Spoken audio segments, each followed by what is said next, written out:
Hello everyone, welcome back to the channel. This is Vamsi Reddy. I am very excited to share you that I am going to give a full Python course video. This is a very large video.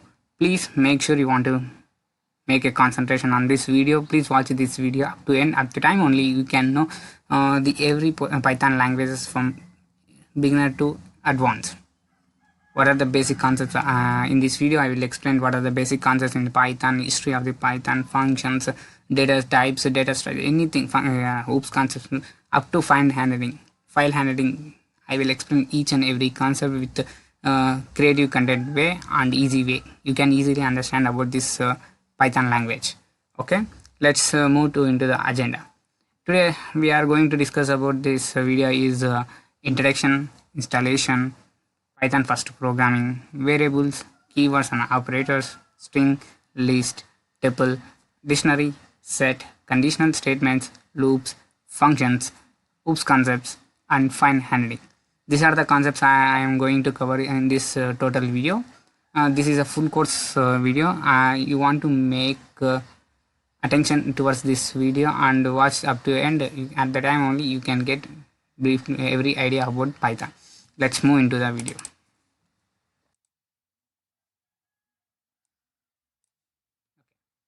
At first, what is Python? What is mean by Python?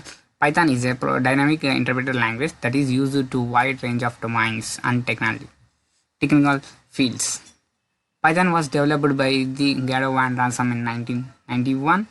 According to Google, it is 1989 December in Netherlands was introduced by the Python. And so Python is a very dynamic language. We can use the Python for different domains and the latest technologies. Even AI and machine learning also using Python. Python will support more for AI and machine learning towards data science also.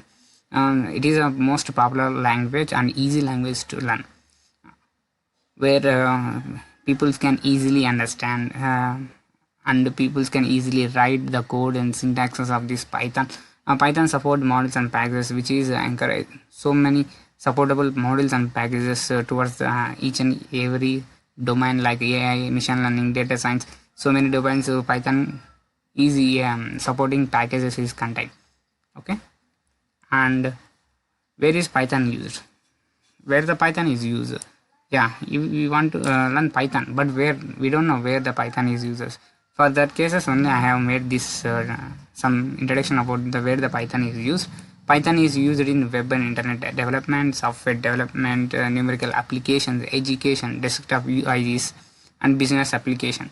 By the learning of Python, we can work on the domains of machine learning, data science, artificial intelligence, and web applications like frameworks using of Flask and Django. So many things we can create the desktop applications like UGI graphics user interface. We can so many things we can easily made with the Python. Python is one of the most powerful and easiest language to learn and to develop. Okay, why Python? Yeah, why we want to learn Python? We have a Java, C++, C++, so many languages is there. Why we want to learn the Python? By learning the Python is a characteristic of so many features. We have so many features in Python like simple, easy to learn, free to open source, high level, dynamic type and portfolio. So many multiple everything. It is a very easy language to learn, to develop, to establish. To write a code, people are struggling to writing a use code, but Python has taken the small code to write a use code. We can easily write a use code into a small thing. I will show you in later videos how to write the small codes also.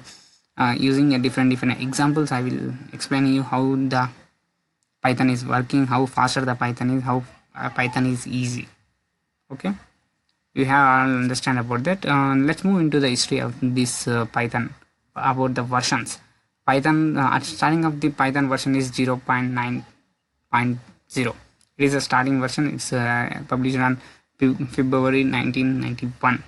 Up to now there is a nearly 10th. Today while we are using Python 3.10. It means 3.910. Today world we are using. Perfectly I don't know where that releasing date. Yeah, today we are using 3.10. For this case I am using 3.8 version. Okay, and then move to the installation of Python. How to install the Python? Just Google and type it www.python.org. We can simply get a Python downloading option. Move to the downloading. At the top of only we have seen that we have a Python latest version downloaded. If you want to, I will show you how to download it.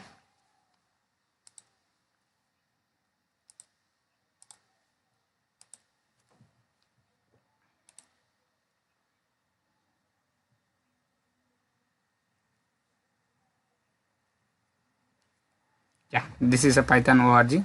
This is official website. You can see that here. If you have downloaded the latest version is here 10.3.10. It is the latest version. It will support it for the Windows 7 or either about the Windows 7. For all the releasing dates, you have so many things. Yeah, so many versions is there. If you want to, yeah, it's latest. It's releasing on October. Our latest version is releasing at October. If you want to more about this, you can go through this website. I will give the link in description also. You have to check it, and if you which type of system local system you have, which type of local system the Python will support it, please download it and make practice on it. Okay, let's move into the PDF. Okay, now some small basics. I will explain small basics. What is mean by comments, why the comments are used. Comments is used for how he is going to do. It is simply represented by the hash. Hash, when we keep the hash, it means it is a comment. Okay, comment means it is a thing which is what type of program we are doing. It tells us what type of programming we are going to tell, how the programming is going to tell, what are the main idea about the Python. We can simply write by using the hash. As there is we can write the comments in single line comment, double line comment, triple line comment, and many lines comments also, multi-line comment also we can write. Okay, next one is /n.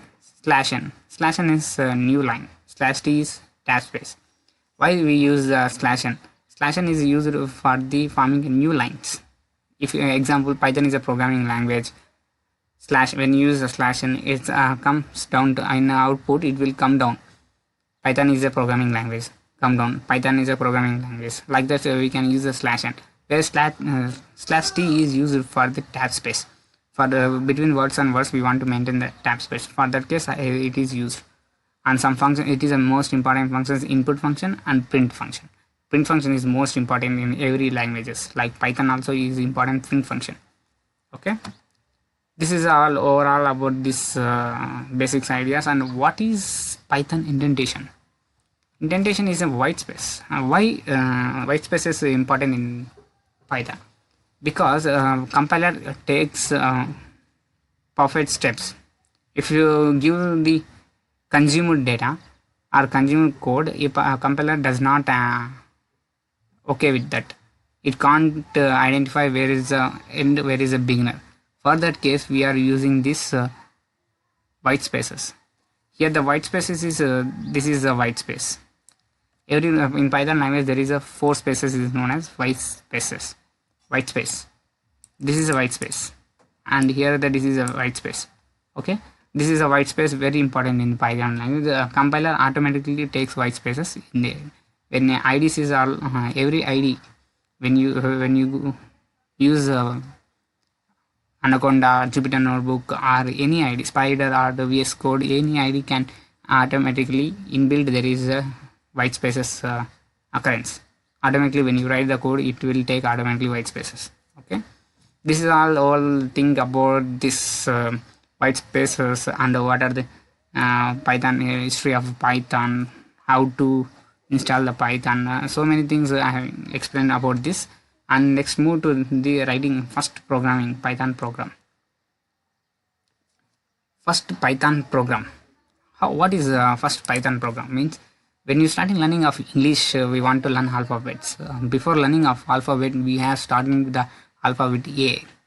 we have learned the A with A. By the learning of A, B, C, D, like that, by the hello world is a every ABCD, like ABCD for the programming language hello world. Let's when you move to the Java programming, there is a lot of hello world is a huge. Let's show you.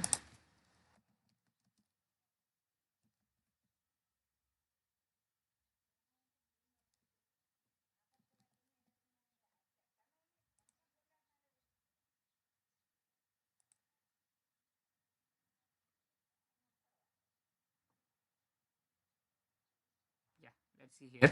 We want to write for Java code. This is so much of thing we want to. This is a thing we want to write for JavaScript. Java. In Java, we have for printing the hello world. We want to write this much of code. Whereas in Python, we want to use only this one line statement: print hello world. It's perfectly executed. See here. If you change it to capital, I will also execute it. Print hello world. It's a simple thing. We can print the numer values, we can print the string, and we can print the float values. This is overall thing about this hello world program. Hello, like English, when we are starting learning of any language basics, if you are start learning of English, we want to learn alphabets like that. If you want to learn the programming language, hello world is one of the basic program we want to learn. Okay, and next we want to move towards the variables. What is mean by variable? A variable which is used to store the values by using the assignment operator. It is a storing value. Variable is a storing thing which is used to store the assignment operators. By using the assignment operator, we can store the values. There is a rules for some. There is a rules to the how to create the variables and what are the rules. Okay, a variable must be started with a letter or underscore character. If a variable definitely start with the letters or alphabets, it or we can move towards the underscore characteristics also. Okay, a variable name can't be start with number. We can't start the variable name with numbers because it will show the errors. I will show the program practical implementation also. You can have a look on it. And a variable can only contain alphanumerical characteristics and underscores. Alphanumerical characteristics means A to Z, 0 to 9, and underscore. These are all things only contained in the variables. Variables are case sensitive. It is very case sensitive. If you we can write in different formats. Here you have see here example name. We can write like this also. We can write like this also. It is a case sensitive things, and we can't write the variable names with the keywords because keywords are reserved words. Okay, let's move into practical implementation. I will give an example. Yeah, examples. An integer assignment. When your age is a variable, I am storing the values 22 into the age, and salary I am storing the 891.25, and string A is name is equals to Vamsi. Let's print the age. Let's print the age, salary, and name. 22, 8, yeah. These are age. Here the age and salary and name is the variables. We can store in different formats also. We can store like this also. A is equals to B is equals to C is equals to 10. Then print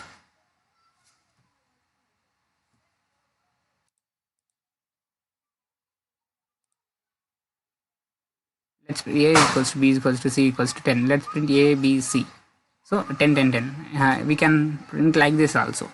This is a variable, this is a variable, this is a variable. All the variables we are storing equals to 10.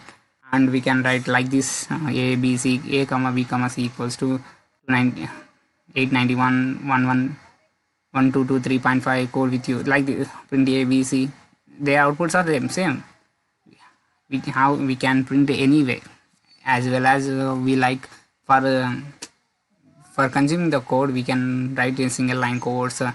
For if we want to enlarge our code we can write like so A equals to 10, B equals to 10, C equals to 10, like this as our wish. That's but here channel dot 1 equals to code with channel underscore 1.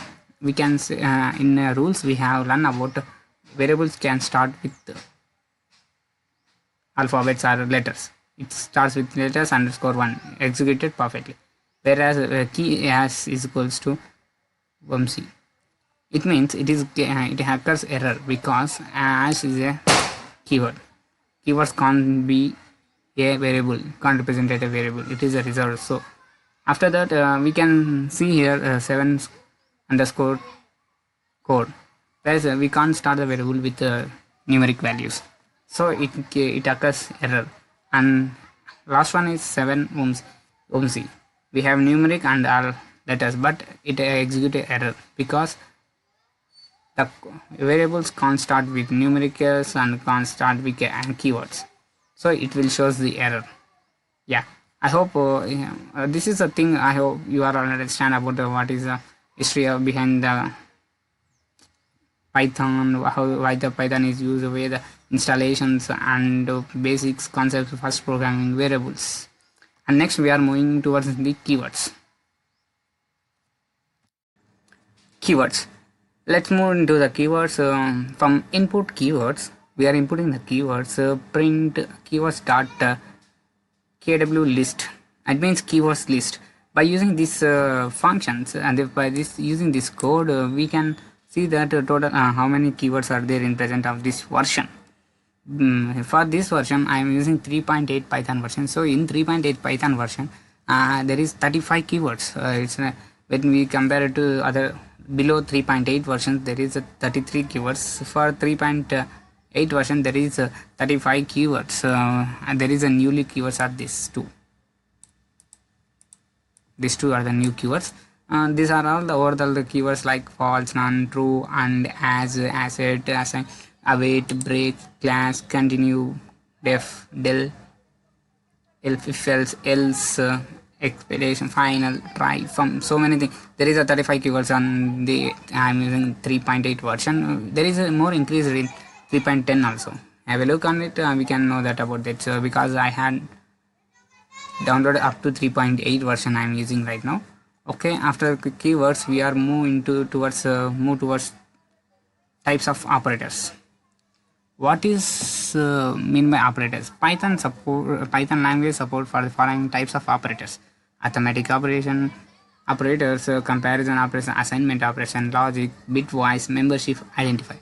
These are the operators. Nearly 7 operators will Python able to support them and support for that operators. Let's move into the notebook. I have written the word page Python arithmetic operators. What are the Python arithmetic operations you have know about? From the earliest stage of schoolings, we are learn about addition, subtraction, multiplication, division, some exponential. These are the things we have already learned in our schooling times. These are that addition, subtraction, multiplications also used in our real life programming worlds like Python. That is known as arithmetic operators. Let's I have taken example a is equals to 10, b is equals to 20.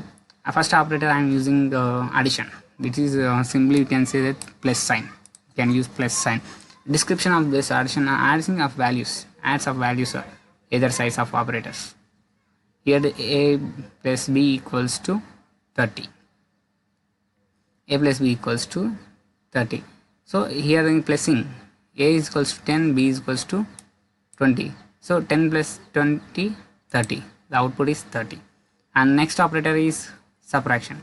Subtraction means we want separating two things from one from another.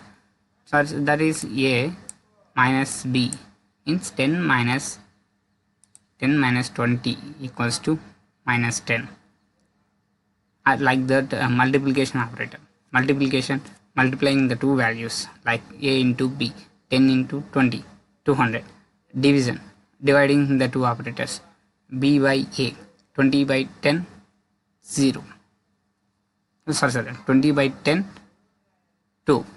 It is a new quotient. And model, when you use a percentage angle, it will give the 0. Okay, it's a reminder, it's a quotient, like that. And exponential is a power. For 2 power, 2 power 2, 4, 2 power 10, we know that 2 power 10, to multiply the 2 into 10 times, 2 ones are 2, 2 into 2 4, 4 into 8, like that. We want to multiply up to 2 power 10, 2 power 8, 2 power 6, 2 power 4, 8, like that. We want exponential use for power. For exponential we want to use 2 asterisks. For multiplication we can keep only 1 asterisk.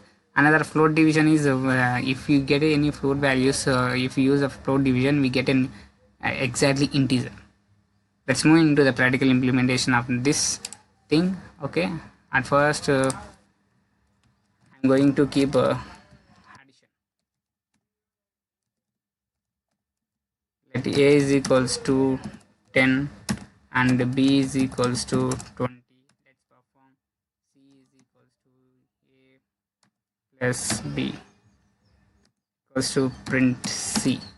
The output is executed 30. It's perfectly alright. And the next one is we are going to see that subtraction.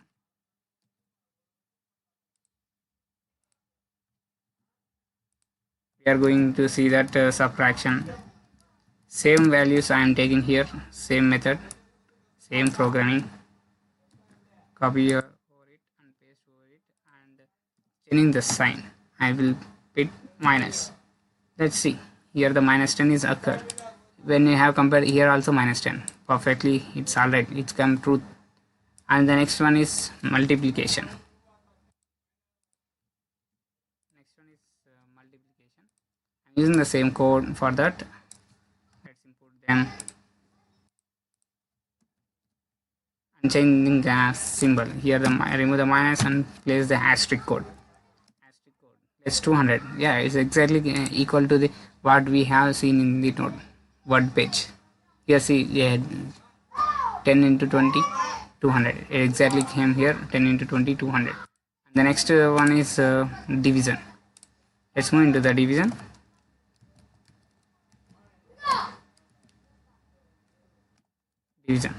That a is equals to same 10 and b is equals to 20 and c is equals to b by a. When prints the c we get 2.0. It means 2. The output of the we have division the division is 2. It is equal. Next, model division. Modulus. Model division we can call like that also. Keep this percentage not model division. Same like that, a is equals to 10 and b equals to 20, c equals to b model for percentage 10 and c. It's absolutely 0. We want to for models we want to use percentage symbol. Yeah, like this, and is equal to the 0. When you have see the PDF we have that b model a is equals to 0. And now we are going to see that exponential.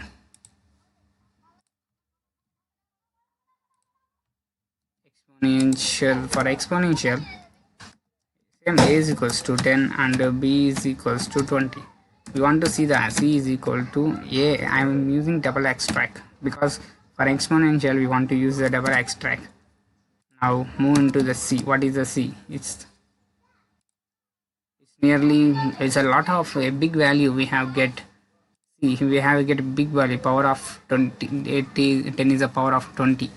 It's a big value we have get. Like small example, I will show you another a small example about that. Just simple example. 2 exponential 4, we will get 8. No, not sorry. 2 exponential 4. Multiply 2 into 4 times. 2 to the 4, 4 to the 8, 8 to the 16. This is a small example. We can keep the 3 power 8.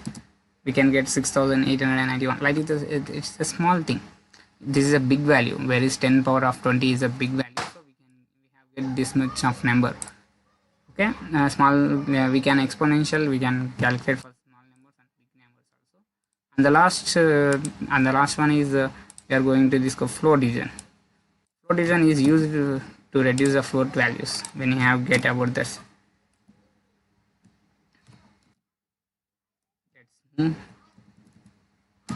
A is equals to 10 and b is equals to 20 and c is is equals to a float division b and exit 0. So we get exactly perfectly 0. And where we have used here the numbers are 9 float division 2. I will see, let's see what the float division of values. This is a 2 float division t 4. When you have see another values is 2 divided 2. Here the 0. Same here we have not pointed 0.5, but here also we have keep 9.0. It means 0.4 and 0.5. This is a float value float division thing. Okay, next we are going to discuss about we have completed about this. Next is comparison operators. Comparison operators is denoted as comparison between the two elements. It's comparison.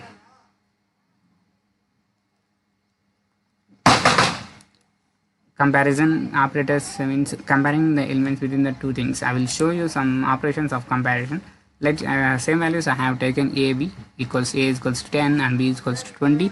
These are the operators and description of these comparator operators, where equals to it is a real equals to a equals to a is not a true, and if a is equals to 10 b equals to 20, no, it's not a true. Where not exclamation mark and when we keep equals to, it means a not equals to b. Yeah, it's true, because 10 a's value is 10 and b value is 20. It's exactly, it is not a true. Greater than and less than symbols, a less than greater than equals to 2, then the similar operators. This value of the two operators are not equal, then the condition become true. If the operators are not equal, a and b values are not equal, then the value is true. Less than, greater than, less than. If a is greater than, a will show, b is greater than, b will show, a less than or equals to like something we can show that, and a less than or equals to, b less than or equals to. These are the things comparator operators. Let's move into the practical implementation of both the comparator operators. Let's take some more shells here.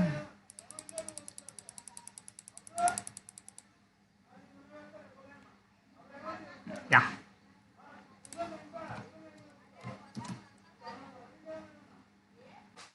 Comparator operators.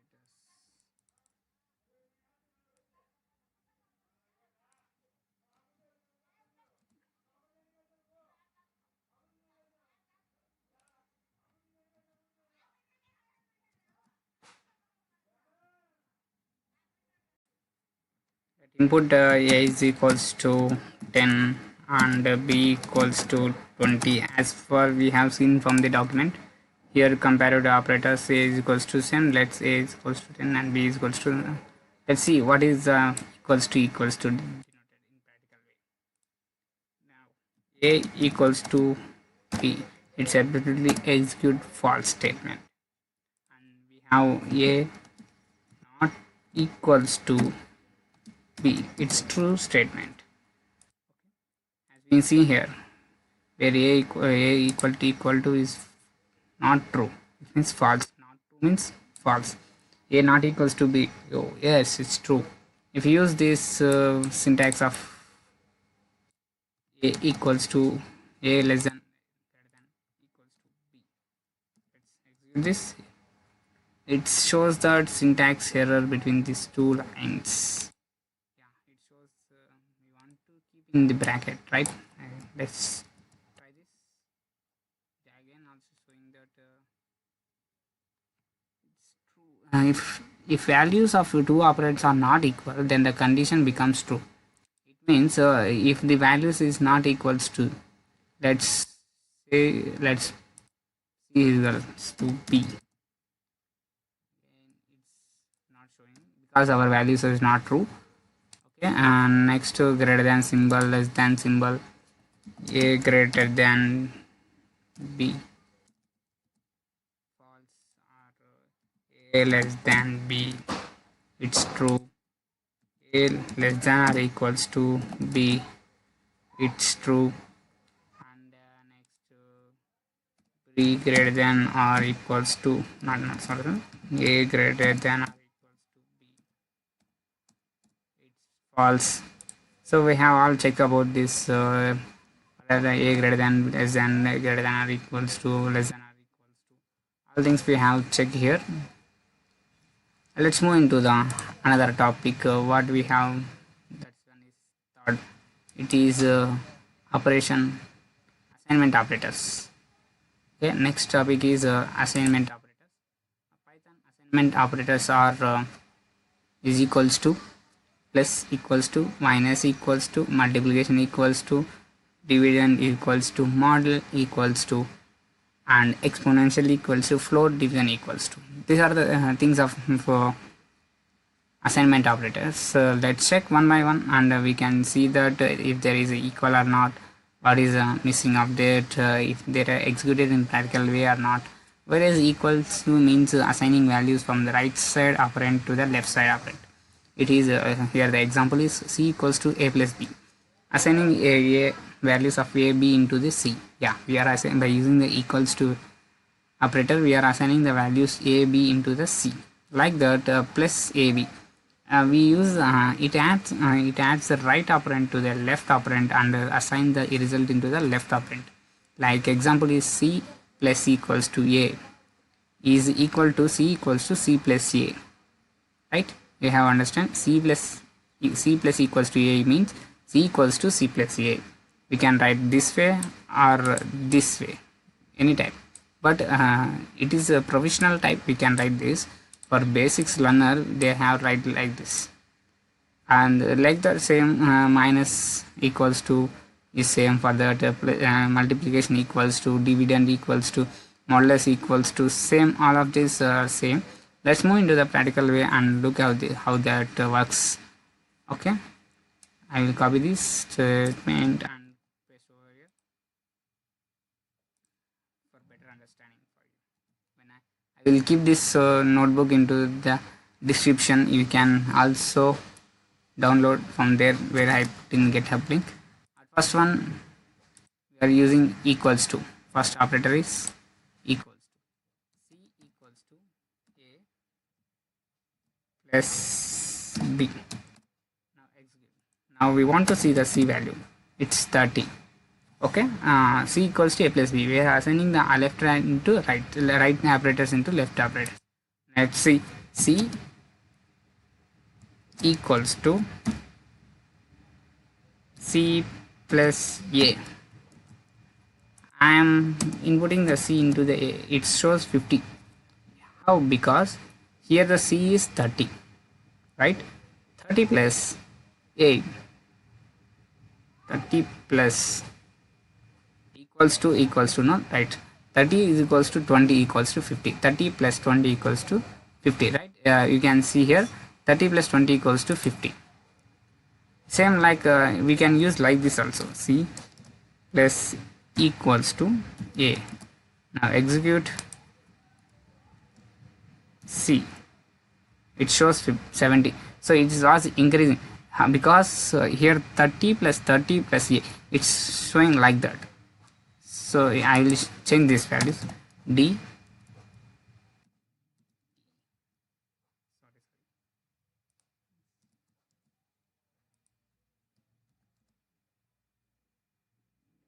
unsupported types of plus answer into integer. So because there is no answer in this, so c equals to c plus a. It shows, now execute the c, it shows 90. So here another 30 is added, another 20 is added into this c. So first from first we can execute. It show 40, it show 50, right? We have understand about the 30 plus 10 40, 40 plus 10 50, like that it will be executed. Now we are going for subtraction.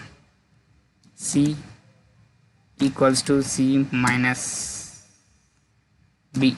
I am subtracting b. Now let's see value of c. It's 10. How it's possible? Means from there is a b. C is a b minus c. It means 20 minus 10 10. Like we can also use like this.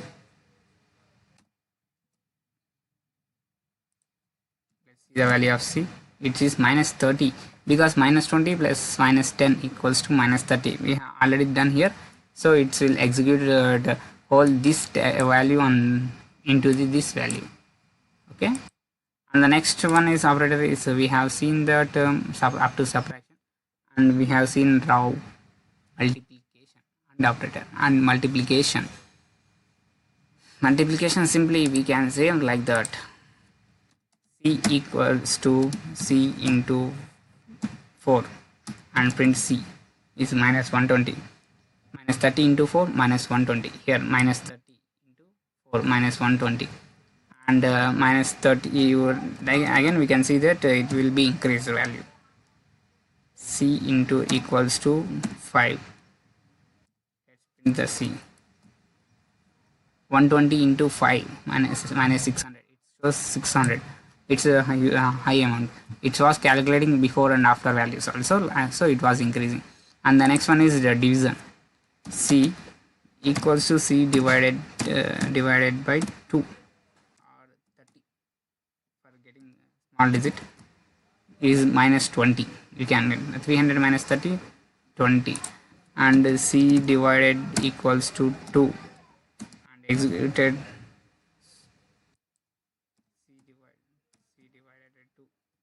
executed minus 10, minus 20 divided by 2 equals to minus 10. And the next method is up to now we have completed here. Next is model division. Modulus division. Modulus division is a simple thing as c equals to c model division percentage symbol by a, and we want to show the it's absolutely 0. We can see the c model division equals to b. It's executed. Let's see what the value of c. I think so 0. Anything by 0 0, it's obviously divisible by 0, so it's a 0. And next thing is exponential. For exponential thing we have same uses of this, and c, let's, it will be 0. Let's execute any another statements here. Yeah, let's execute this statement. Minus 1 c equals to c into exponential of 5. Let's see how what is the value of c. It is minus 3.355 into 10 power. This is a large value. Just it, and simply we can execute another thing, small thing. Now the c value is 30, and 30 power 2 is equals to 900. 30 square 900. Now it's exactly good thing you have learned here about the c value, because why I don't use this c value means 0 power anything. If you run this and execute this, it absolutely comes 0. So that's why I'm using the c value another any integer. So for that case I use this 30. Now we executed means 30 power square means 900. Last we can write like this, or we can write like this also, and like this also. Let's show you how this also works. C exponential equals to 3. Let's see, 9 cube. It means 9 cube. It shows you 9 cube, so it's a huge amount we can't calculate. Let's see, 3 cube. What's the value of 30 cube? 2727,000. It is a value of 30 cube. And the last one is c equals to floor division of 2. We get the value of 13 for 27,000 divided by 2 means 13,500, and we can again see like this also. Floor division equals to 2. Let's see the c value, 3,375 divided by this values is divided by 2, we can get 3,375. This is the things overall the operators about assignment operators. Okay, let's move into another topic that is, let's write, I will see logical operators. Let's move on to the logical operators. So what are the logical operators? We have these are the logical operators. We have logical and, logical or, logical not. These are the thing operators we have about the logical operators. I will show with them examples so you can clearly understand what are the logical operators and how the logical operators are used. If you want to know that is thing, let's move where what is actually what is the description of these operators you want to know.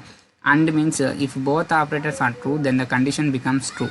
If a and b are true, then the condition becomes true.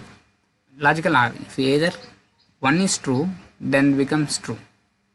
If we have passed two expressions, either one expression is true, then the output is also a true. Not all. You are used to reserve the logical state of its operator. Not a and b are false. It will use. Let's move into the practical implementation. And I will copy this logical operator for heading purpose.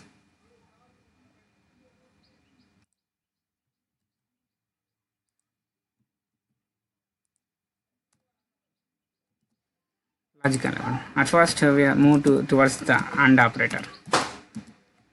AND operator is denoted by this AND. This is the AND operator.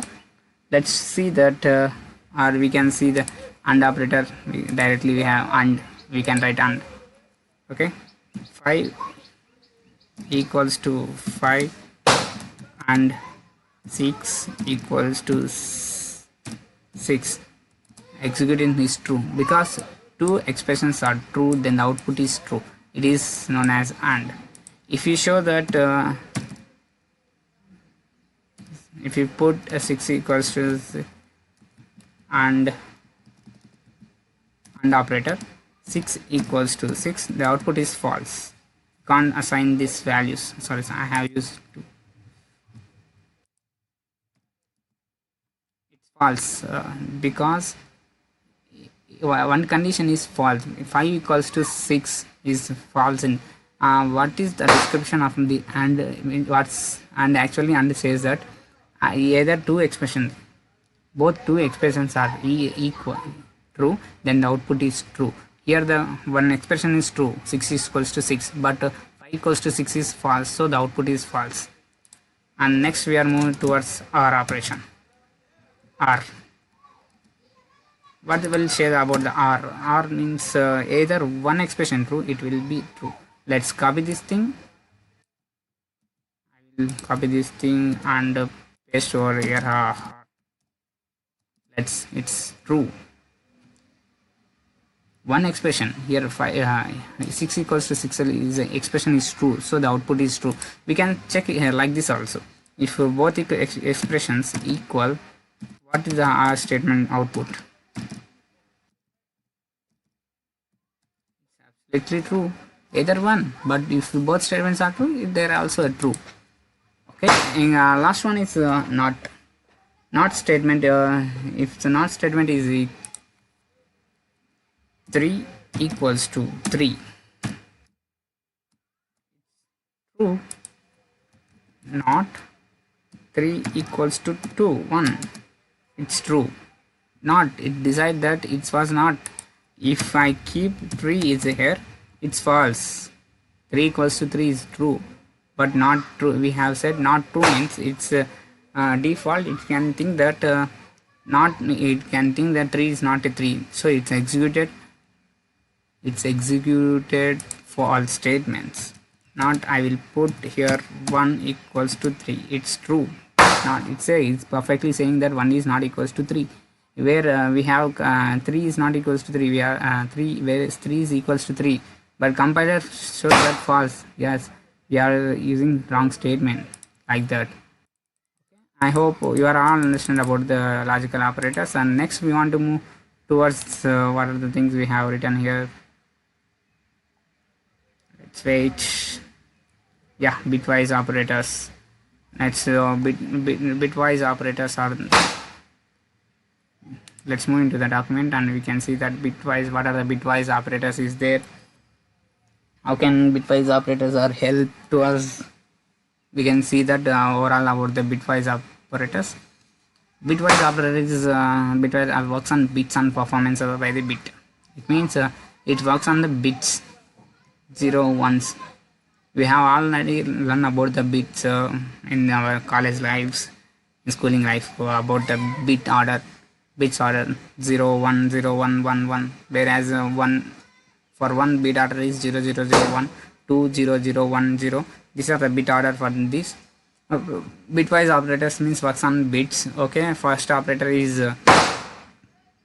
binary bit, and second one is binary, or third one is binary XOR, binary ones complement, binary shift left shift, binary right shift.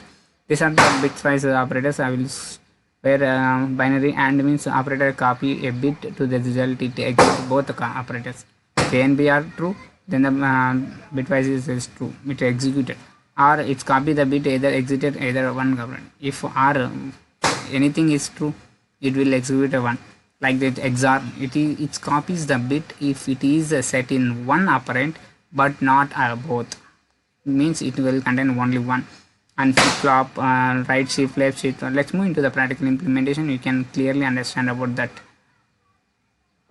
Okay, let's A is equals to 10, not 10, yeah, 10, and B equals to 60. Let's show let's copy this. I want to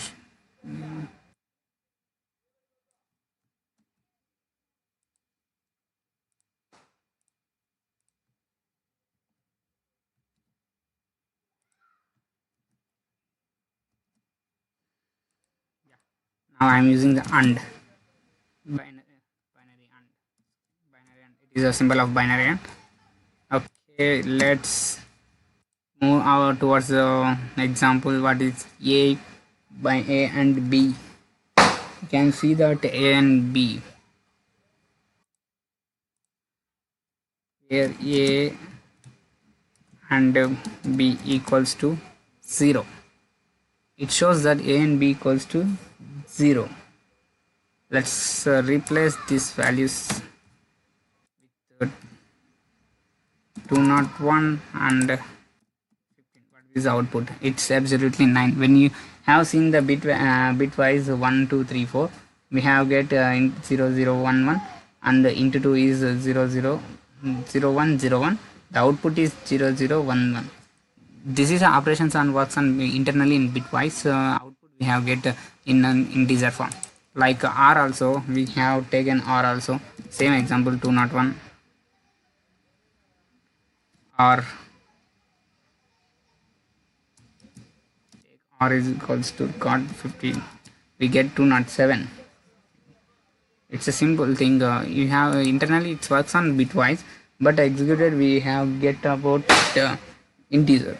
Another is XOR in caps, where 15 equals to 198, and the right shift and left shift, we have seen that right shift is 15 double right shift into 2, it's executed 60 15 15 30 15 3 60, like that, I think so. And the right shifts of 2 is equals to 3. We can see like these are the internally it works on bits, but outputs we get an integer form, so we can understand what are the working on internal. Okay, I hope these are all about. And the next thing, we want to move towards membership operators. Let's see what the membership operators works. Python membership operators contain test them if the member present or not. If we operator in the membership, it means the member or a person or a variable present in that, like x in a y, in the result is 1 if x is a sequence of y. If not in, the result is not result is equals to 1. If a person does not contain in that member, so it result output does not contain, it's not a sequence. Okay, let's move into that deeply. We can understand what are the things about that in a practical way. I will show you with the examples. you can clearly understand how to membership works, when membership operators are working, how they are works. You can see perfectly. For example of this membership operators, we can see that there is a two operators in membership. One is in and one is not in. For example, I will show you. Let's take store the variables like school equals to, and the storing the values like in school there is a tables,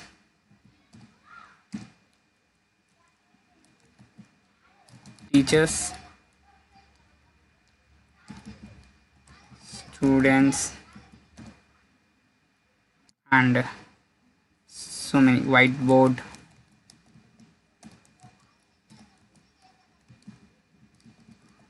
whiteboard, and the next we have so many things in school. For example, playground or playing ground, etc.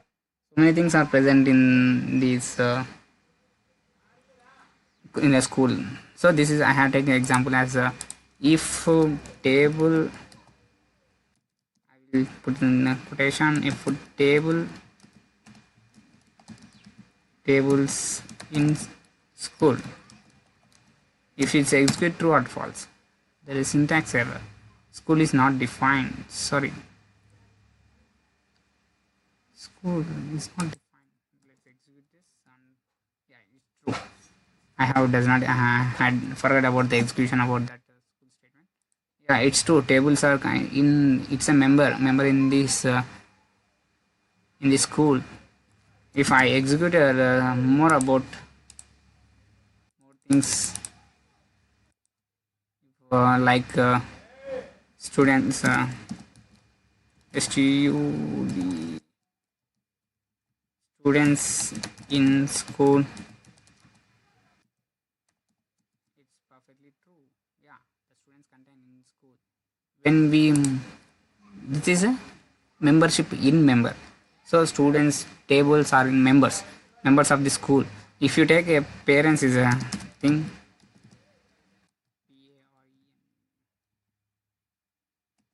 parents in school, it's obviously error false. It shows a false because parents does not contain in the list of school. In the list of school, parents does not contain, so it shows the false. If I put the same statement not in, same statement not in, it's executed true because parents not present in school. So it's executed true. Whereas the difference between this statement and this statement is in parents in the school means parents contain in the school. Here, no, the parents does not contain in the school, so it executed false. For this statement, parents not in school, I am only directly said to the compiler that parents not in school. Yeah, it's executed true. So the major difference between in and not in membership operators is same. If you take this whiteboard,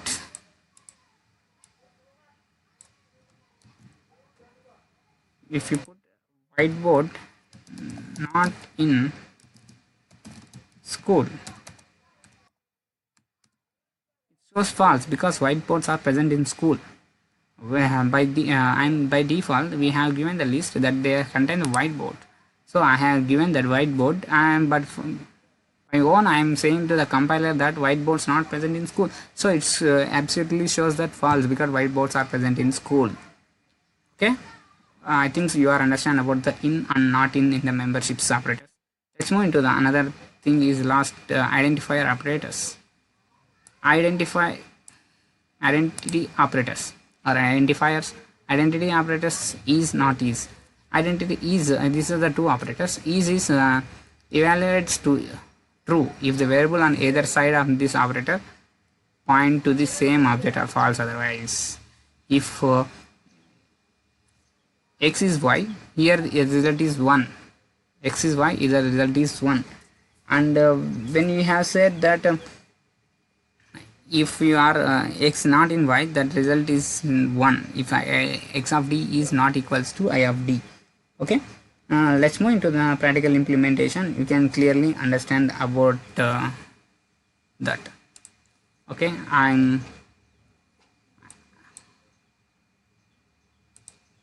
let's wait. Okay, I'll copy this statement here, make some more cells, and same statement I am copying here and replace the school with college. Okay, these are the two things. I mean, if we are doing that identity operator, if is or not is.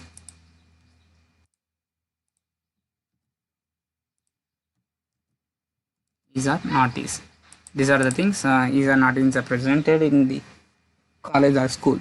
Let's see that if school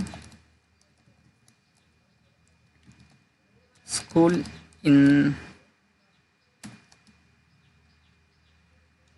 college is absolutely true. School in college, whereas school in college it's true. It's not it's not occurs a true because it's a false. Because school is not present in the college. If you replace yes, it's false. School is false. Now replace the one not. It's a syntax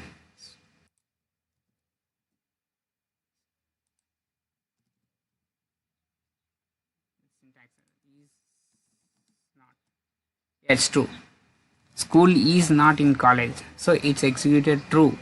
If you show that, if you erase this, it shows that false, and I will execute the school is not in college. It executes true. School is not in a college. Where tables is school.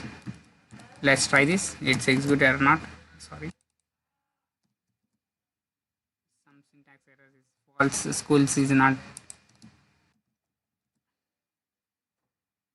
true, but there is some warning errors is there. Okay, let's just leave it. We have understand that is means and yes, we can't identify school and college. It's both different. School where another college is different.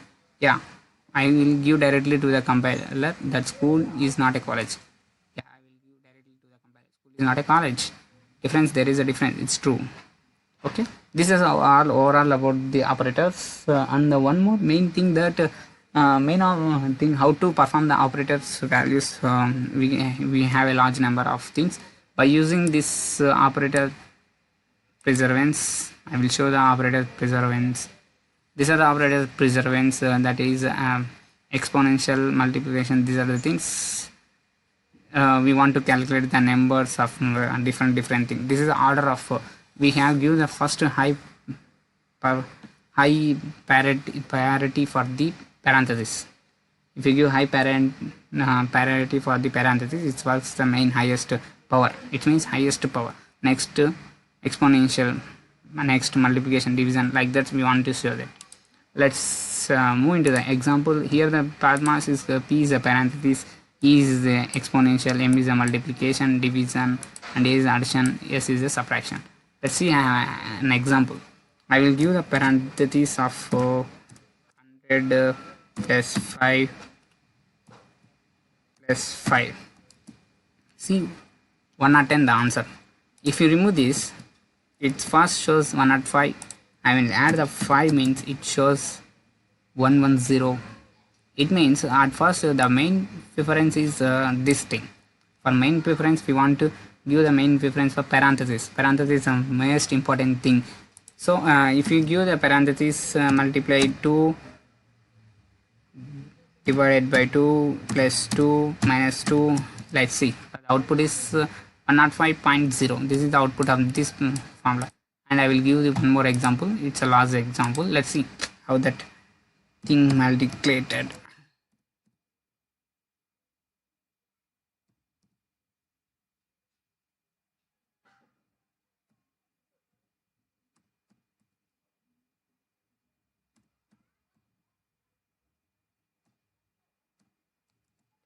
Output is 474. How it's executed? Let's briefly explain about this. At first, it's move into the parenthesis block.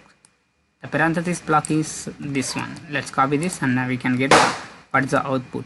This is 95 and next exponential. So 5 into 95, it shows this 7 5, and here the next one is 475 plus 5. And the next one 475 plus 5, it shows 480, and the last one is minus 6. 480 minus 6, it's executed 474. Exactly, the values is 474. This is the process of this small statement will be done.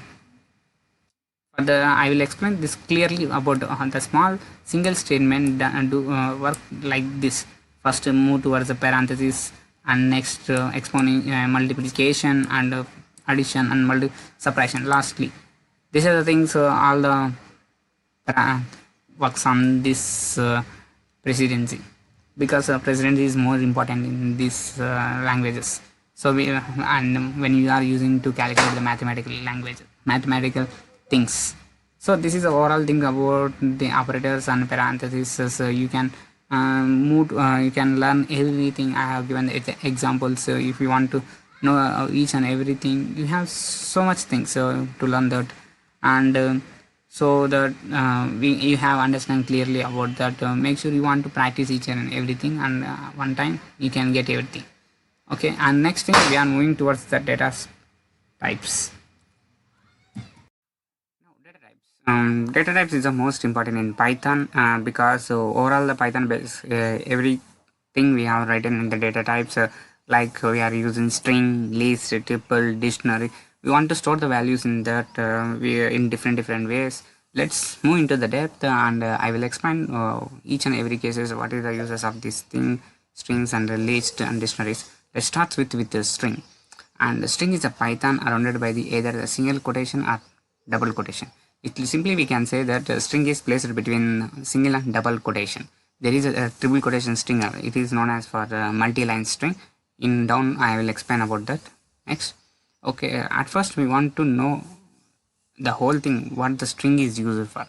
It is used for to write a paragraph statements, which is a large number. If we want to get output statements like print, we place the string in a singular double quotation, hello world. The hello world executed very perfectly. Let's create how to create a string. Let's see. Yeah, here I have given the creating a string. A is equals to code with you. Let's enter execute this. Yeah, let's the output of A is code with you. So the whatever we want to get output, and we want to get clearly understand the output, for that case we use the strings. There is a strings is so many methods, so many operators also there. There is operations on string is concatenation and repetition. I will explain both of them. And the methods, there is a lot of methods, a few of methods I will explain, and I will show all the methods to you. Okay, let's move into another step. Let's we have written statements in single small letter and caps also, like lower cases and upper cases values also we can get perfectly. We can get that b is equals to code with you, and we want to find that which type of this a it is a string, and which type of b is b. For when we write the string in uppercase and lowercase, absolutely the output will be the same. There is no difference which we have entered into the input and we get output. Okay, it is a concatenation method means adding of two strings. Let I am passing the value of a is equals to code with, and b is equals to u, c is equals to a plus b. It means I am entering the c. The output of this is code with you. I am adding the two strings. If you want to know about one more example, I will explain you. Like h is equals to hello, j is equals to world. Let's enter k is equals to h plus j. We enter the k. The output of k is equals to hello world. Yeah, you simply understand. If you pass this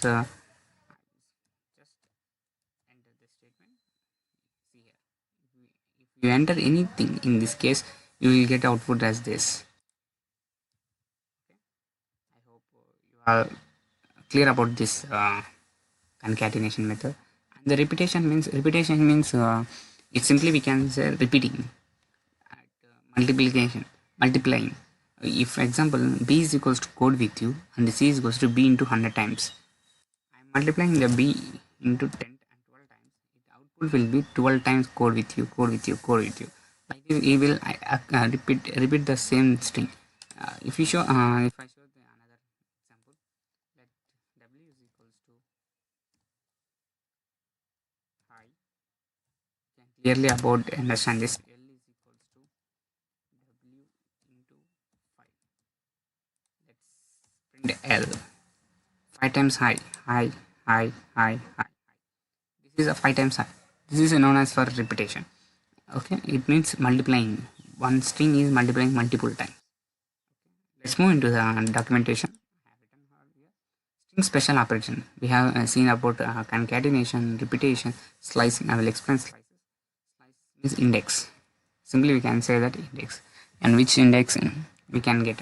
And the range of slice is also known as index. From range, slices range from one point to another point. In not in, we have already seen that.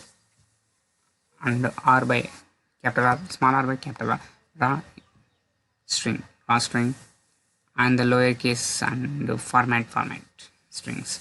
These are the things. And next we are going to move that slicing. Okay, where a is equals to assume the string variables and holds python hello and variable b holds. I pass the statement a is equals to string statement. I'm using a slicing range. A is equal a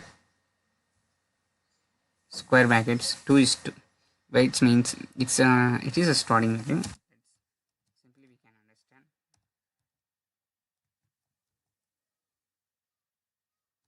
Start value is 2, end value. This is a syntax for this slice. Starting value, from start value I give 2. It means index starts from, in Python there is a two types of index. One is forward index, backward index. Forward index starts from 0, backward index starts from -1. Here I have given 2. It means it starts from 2, whereas 0, a is a 0, s is a 1. Here next s is 2.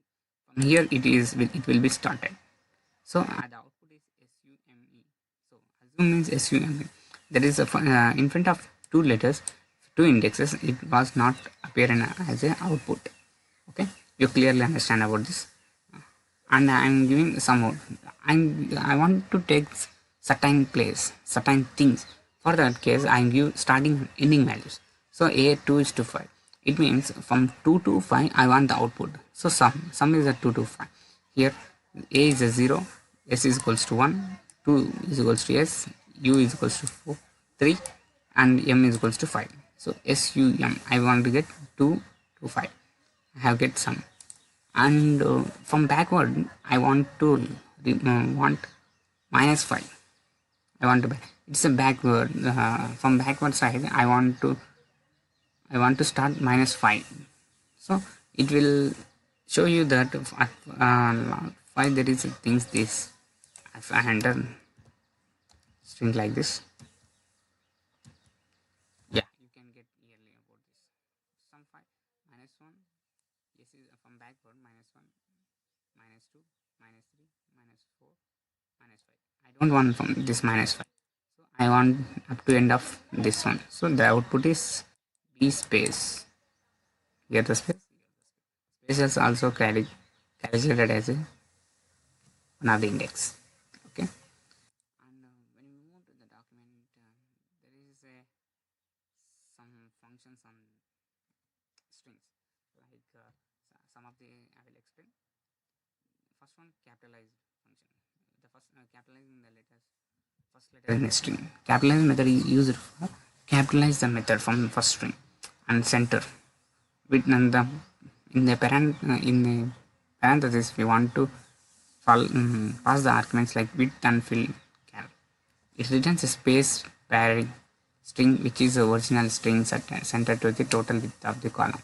Okay. Next one, counting number of things we have in the strings, and decode the string using the coding register for the encoding default of string encoding. Okay, and encoding and end switch expand, tabs, find, index.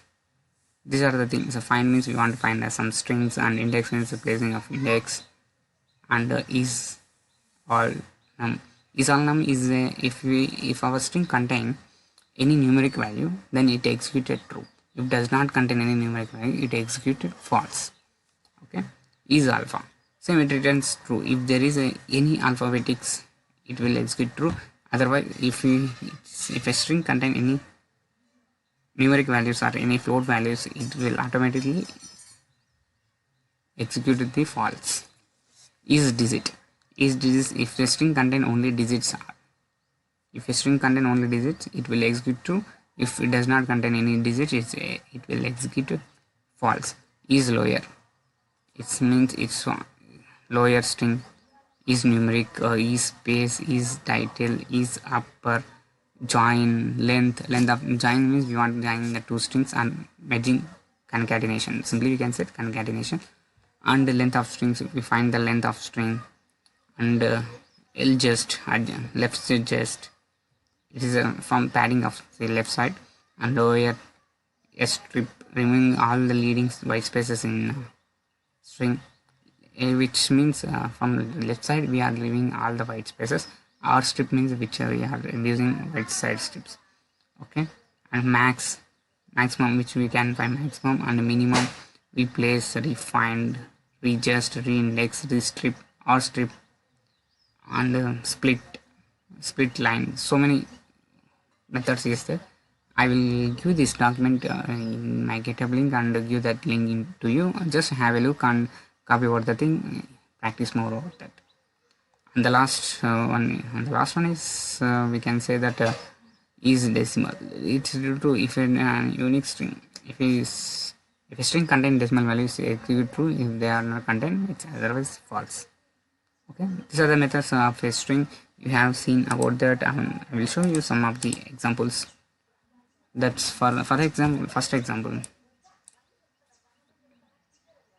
I'm giving this. Yeah, you clearly spam case. It returns the lowercase to uppercase.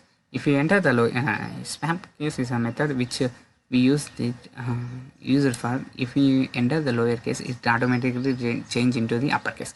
If you enter the uppercase, it automatically change into the lowercase. Let's see an example. A is equals to garden, B is equals to a lovely garden. For A spam, if you spam the A, if you spam the A, garden, because we get the garden as a capital. Because we have entered the input as a lowercase, it will change into the uppercase. And next we want to get swap B. I given the A as a inbuilt is capital, it executes as small, and the lovely L is equals to capital, it executes small, lovely garden. Here, you can understand about this type of methods. We can easily find that in which case we can use this type of methods. We can solve that when we are writing a huge amount of applications. We can use this type of methods. And the next method is title. It returns a view there the first letter of the characteristics is a capitalized. Simply we can know that title means at starting letters will be capital. So like that it is used. I have given x is equals to Python in capital and y is equals to data science in capital. Let's execute x and y. Let's execute x and y. We can get the first letter is capital, remaining are lower, because I given the input is capital but output is lower. Next again I will execute y. It means data science. In data science is capital, and when we execute it, the output is D is a capital and S is a capital. This is the thing about that title. And the next one is numeric. And next one is alpha. It returns to all the characters is non-empty strings. If a character is contain any numerics, it executed false. If does not contain any numeric, it executed true. For example, here the d is equals to Python 2. So it is formed as a string. So the d dot is alpha num is equals to true, because there is a content numeric non-empty string. If y is equals to Python t.5, there is a non-empty, it is empty string, so it contains false. Okay, next method is upper. If we can know that upper means upper string means if we pass the lower characters, lower alphabetics, it convert into upper. Next lower, if pass the lower upper alphabetics, it can enter the lower output. Index, it is index, finding the index where the value of t. I have here the t, I have p, and g. The g is 10th position. Index 0, 1, 0, 1, 2, 3, 4, 5, 6, 7, 8, 9, 10. 10th place the index is placed, and the count is number of values, number of alphabets in a given string, and like that we can use. This is some of the string methods. And multi-line strings means is multi-lines. It is represented between the triple quotations for getting every string outline output as. Let's look here. A is equals to searching computer coding lessons, looking up a result on info, searching the coding computer lessons, find the result on info.com. I have given this step and I will execute this same as well. It will come here. And I have one more example for you, that b is equals to welcome to the Python full course by Code with You by Teaching by Vamsi. I have this given this simple thing, so we can easily get about this output as welcome to the Python full course by Code with You Teaching Vamsi. These are the overall the strings. You are understand each, and I will provide this document link in the description. You can clearly understand everything and make you want to practice yourself.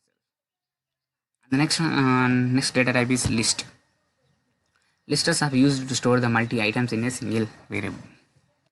It means it is used to store the multiple items in a single, like it is a string or numeric or float values, anything. It can use to store in a single variable. And lists are created using square brackets. By using square brackets, we can use this list. Let's create a list. I have given the list 1 is equals to physics, chemistry, and I will change these names for me. Yes, Python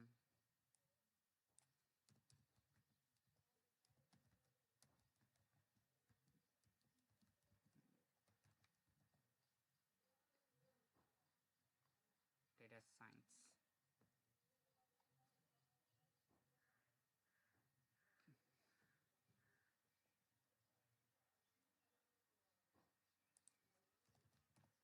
Data science. Let's enter this. Yeah, I given the list 1 is equals to Python data science 1997 or 2000. These are the list, and the list 1, 2, 3, 4, 5, and we can give either alphabetic numerics into a list or a simple list numerics or a simple alphabet. Anytime we can create like this. Okay, it's a simple thing. And let's get the output of list 1. We get Python data science 1997 2000, and output of list 2 1 2 3 4 5. Output of list 3 equals to A B C D. These are the things we can form that some of the things. So there is let's move into that document. I can explain about the list methods. This is the list methods. There are the list methods. Some of the list methods later which is used to operators which used to write the code easily, find the outputs. So and that the first one is list append. It means appending the object. Append means adding. List count, counting the number of object, number of times that object occurs in a list. List extension appends the context of a sequence in a list. List index returns the lowest index in the list, that is object uppers. List insert, it means inserting, adding of elements. Pop means removing the object of a list. Reverse, and last one is list sorted. List sorted means it is used to start arranging ascending order or descending order. you can overlook and move into the practical way. And when you move into the practical way, I have given the example of pop method. It returns a removing a element from a list.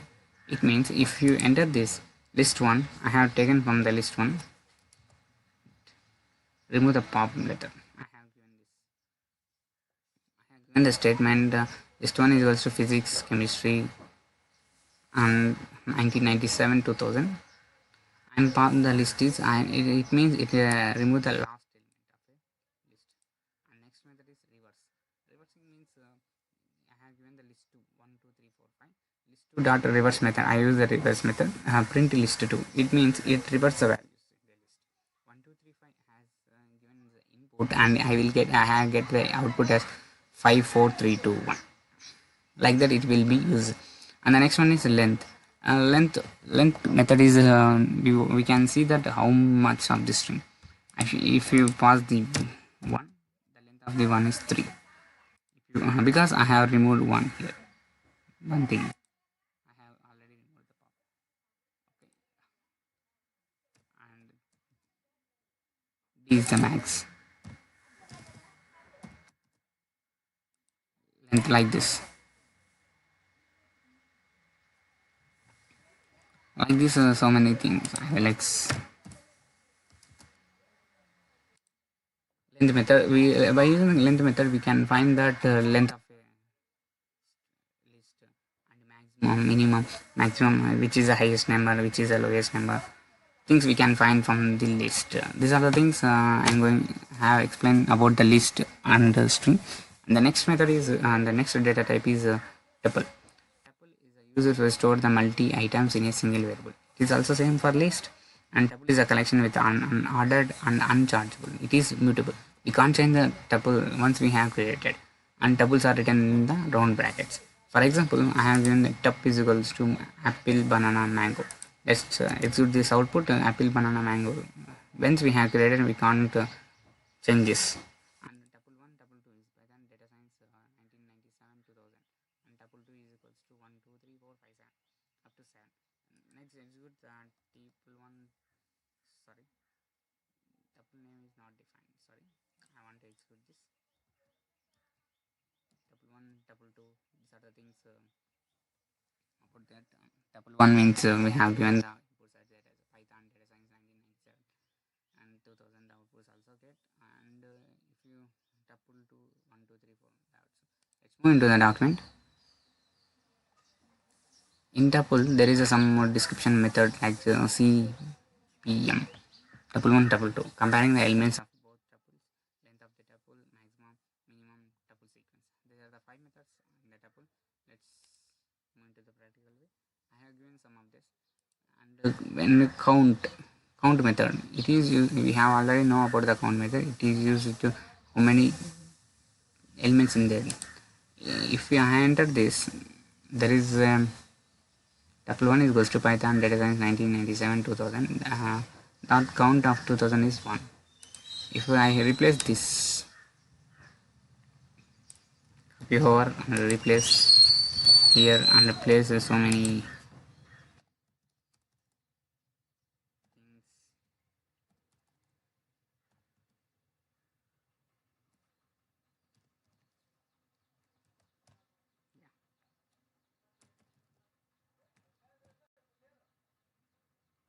I'm executing.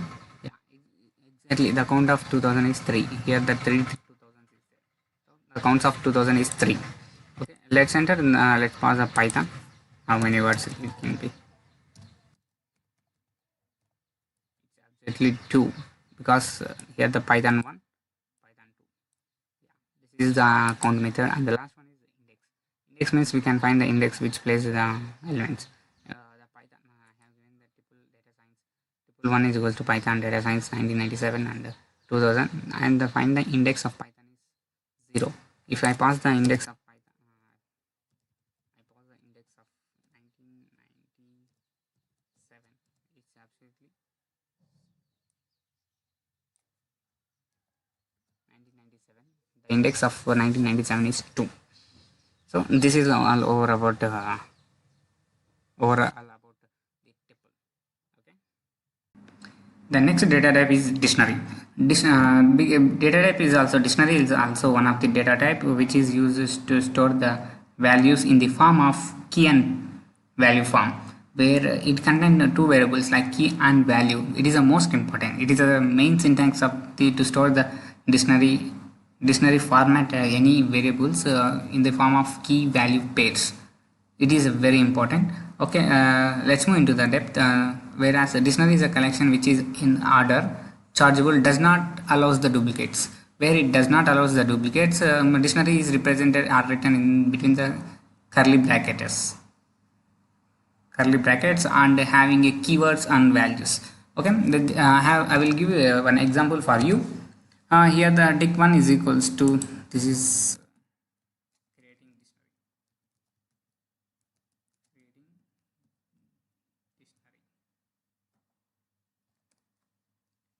that I give a variable where I store this value dict1 is equals to curly brackets. It is a key value, whereas a brand is a key and it is a value. Honda is a value and model is a key and city is a value. I have given this and predict this output brand, Honda, model, city. I have get this type of things. If you want to add one more thing, it's your wish. If you want to add, you can add I will add for this wheels. It is a key and where I pass the 4. Let's enter. Yeah, where the this car has contain 4 wheels, so I have given like this. Okay, if you want to create like this, if you want to create a empty dictionary also, you can create a empty dictionary. If you want to update so many things we have depth, I will explain more things. And move into the documentation. Move into the document. There is some methods on the dictionary which are used to store use to get a different types. At first one is clean, where is remove all the elements in this dictionary. If you want to remove all the elements, we can use this clear the elements and clear the dictionary. And copy, if you want to copy the same dictionary into another dictionary, we can use a copy method. And from keys, if you want to get only the values of keys, by the keys only we can get keys. And get when use the get method, for key value returns only the default of keys, not in the directory. It can shows that and has the keys and items. What are the items in the dictionary? It can be get by the using of this item methods. Key methods returns the dictionary key values. And we are going to update the dictionary values also. We can update so many dictionary values by using the update, and we can get the dictionary value dictionary items by using key values. So there is some these are the some methods we can use, and I will show you in a practical implementation about these methods. You can clearly understand what are the things in between that. At first I am going to updating the dictionary. How to we add the update means we want to add the one key value pair element into the dictionary. For dict1 I have this type of this is my dict1. I want to update with this with fuel petrol type. I give update and I run this code, and I have updated this value. Let's see here. Fuel is equals to fuel is type is petrol, and pop-up means remove. If you want to remove the dictionary, we can simply use the pop means remove. We can remove the fuel by using a key value. So automatically if you give the key value, then automatically value key, if you give the key here, then automatically value pair will be removed. And let's see the what is the length of the dictionary right now. It is 3. Yeah, which contain 3 brand, model, wheels, 3 types of pop. And next one is items. What are the items present in the dictionary? We can easily find out that there is items like brand, Honda, model, city, and wheels 4 we can get. And by using the value method we can get values. By using the keys method we can get the keys. These are the things overall about the dictionary, where you must remember that dictionary is in the form of key value pairs. By using the key value pairs only we can store the dictionaries in between the curly braces or curly brackets. And the next, and this is the next one. we are that is sets. Sets is used to store the multi items in a single variable. It is used to store the multi items in a single variable. A set is a collection which is both unordered and indexed. It is a collection of unordered one. It is also written in the curly brackets.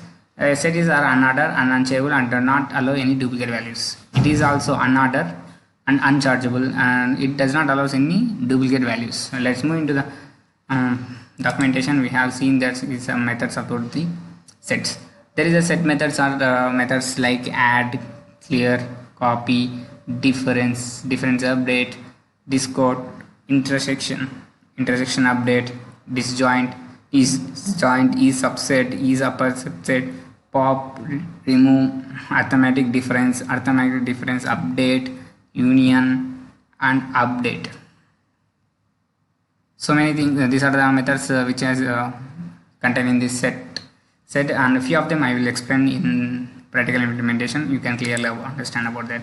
Let's now go to and create the set. Creating set. I'm given this set1 is equals to apple, banana, mango. Let's execute this set1. Yeah, perfectly it will execute. And set1 this and perfectly I will give some of these examples for you.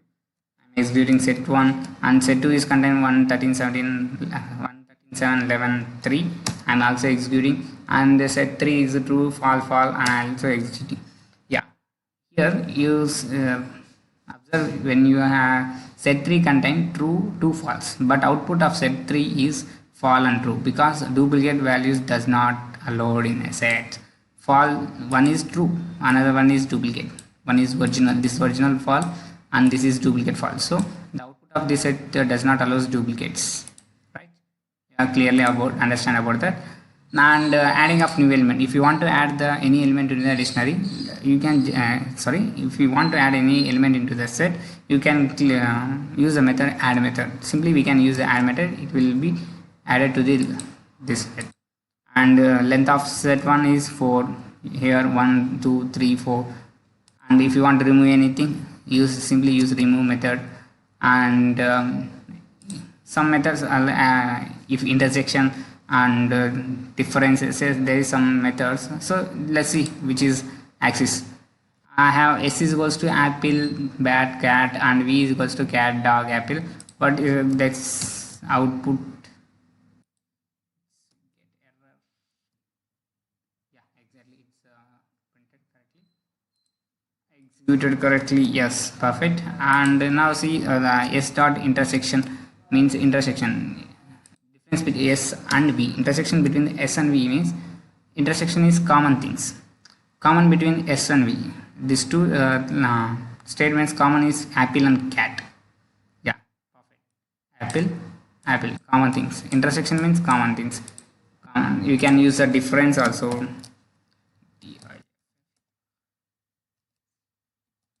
Difference of V. Bat is a difference because S does not contain bat, V only contain bat. So difference which is different from this things, we can use difference.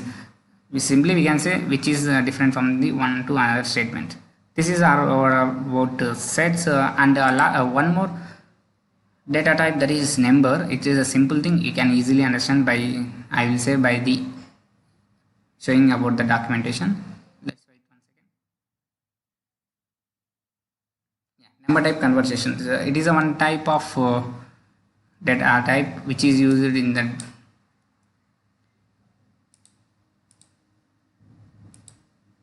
numbers. It is one type of data type stored in the numerical values. They are immutable data types, means that changing the values of a number data result in a newly allocated array. It has where numbers are like int, float, long int, like these are the numbers, complex, and these are the types of numbers. Whereas int contain int 16, int 32, int 64, so many things is there. We can have already seen that. So many of that. We can type conversions means converting one data type to another thing, like int to float, float to int, float to long float to long int, complex to int. Like this we want to converting that number type conversion, that is mathematical function. There is a mathematical functions in Python like sum, multiplication, addition, so many things. Trigonometry functions is there, so many things we have.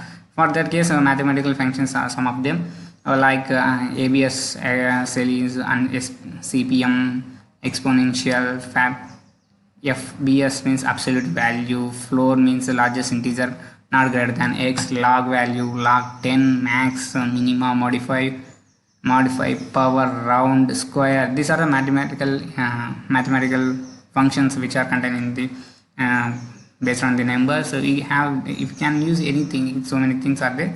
I have given some of them which is more used in the real world. And the next one is random number functions like choices, random range, random, seed, shuffle, uniform. These are the things which come under the random number function, are used to gain solutions, testing, and security and privacy applications. What is the uses of random number? Means it is used for games. It is used for games and simulations, testing, security, and privacy applications. Python including so many things. So by using these random number functions, we can secure our files and anything. Okay. And the next one is trigonometry function. It includes that trigonometry functions we all know about: sine, cos, tan, cos theta, sine theta, so many things. Degree, radius, these are under trigonometry functions. So you can use anything: a sine, a cos, cosine, a tan square, so many things. And mathematical constants. There is a mathematical constants. There is only two mathematical constants. First one is pi and second one is e.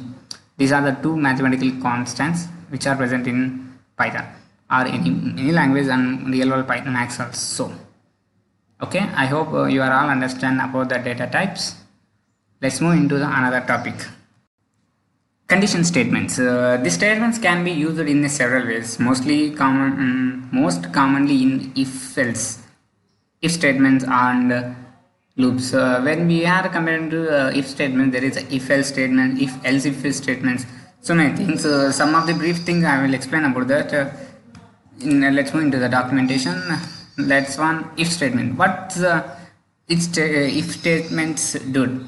An if statement consists of a Boolean expression followed by one or more statements. It is a if statements contain it is a Boolean expression followed by one or more statements. And second one is if else statements. If statements can be followed by option else statement which executed that Boolean expression is false. It means if statements is false, then automatically else statements is executed in the second in this. Okay, if statements is false, automatically else statements will execute. It means else statements is true. And another method is if else if statement is there, whereas if and else if also false, then automatically else statement is true. It means if else if statements, we can say that if statements is occur as a false statements and it move into the else if statements. If it is a true, it automatically executed statement, but if that also failed in that cases, it next move on to the else statement. At the last of this statement, it will be true. So these are the three statements, and we have third one is nested if statement. It means we have write one condition into the another condition in a condition. Like if statements, when we have written in another if statements, we can write another if. Like that, we can see that some of the examples I will explain you that you can clearly understand about these statements and what are the things. How can you write codes and these conditional statements and loops? I will show you in a practical way. Let's move into the Jupyter Notebook. At first, if statements. If statements means I have already told it is a Boolean expression which says that it is a true. Let's I have given one example. A is equals to 33, B is equals to 100. If B greater than A, it is a condition, if condition. So then it is a statement print B is greater than A. Okay, I have given A is equals to 33, B is equals to 100. If B greater than A, it's a condition. If B greater than A, then print B is greater than A. You want to pass the statement. Let's execute. It's absolutely b is greater than a because 33 is less than 100. It means 100 is greater than the b. It's b is greater than a. Let's give one more example. You can clearly understand how to write if statements. Okay. Let's move into that. At first, I will give c is equals to 400 and d is equals to 60. And if c greater than d, print c is greater than d. Let's execute. It does not give any output because c is greater than b. Yeah, here the c is greater than b. It gives exactly here the c is greater than b. If you replace this symbol into right side, it does not give any output because c less than d. It's false, absolutely false. So 60 is not greater than 400. It means inbuilt compiler can see that each values c and d. By the compiler can calculate that 400 is bigger than 60. So if you pass the correct condition like c greater than d, it's obviously give the output as print statement. But we have given condition is false, so it does not allow anything. For this case, there is else statement is used. Whereas else statement is used. This is a else statement. Sorry, I have replaced these things.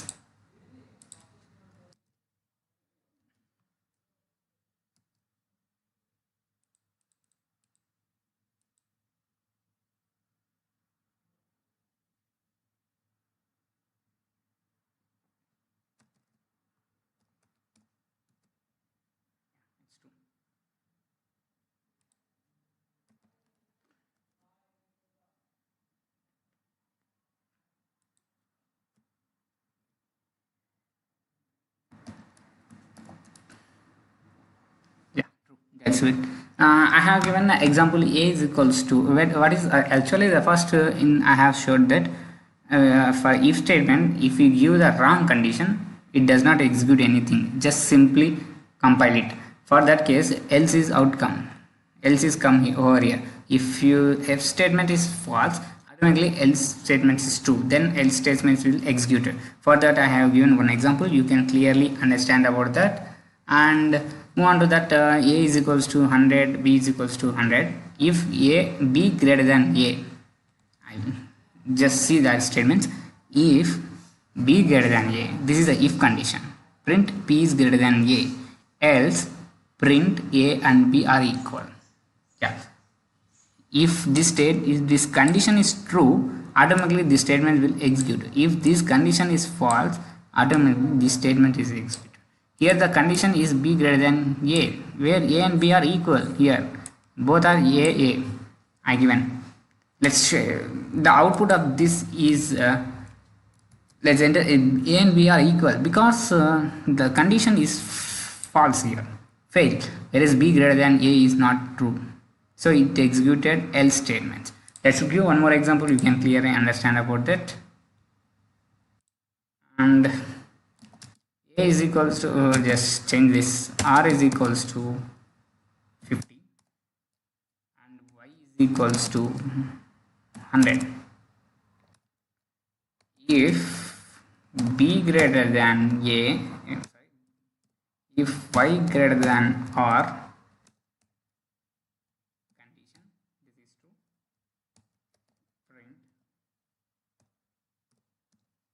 want to print y is greater than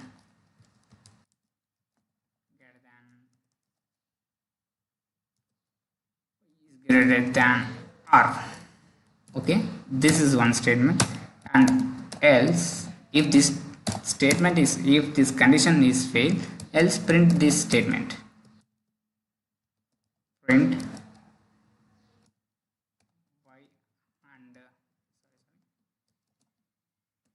y and r equal.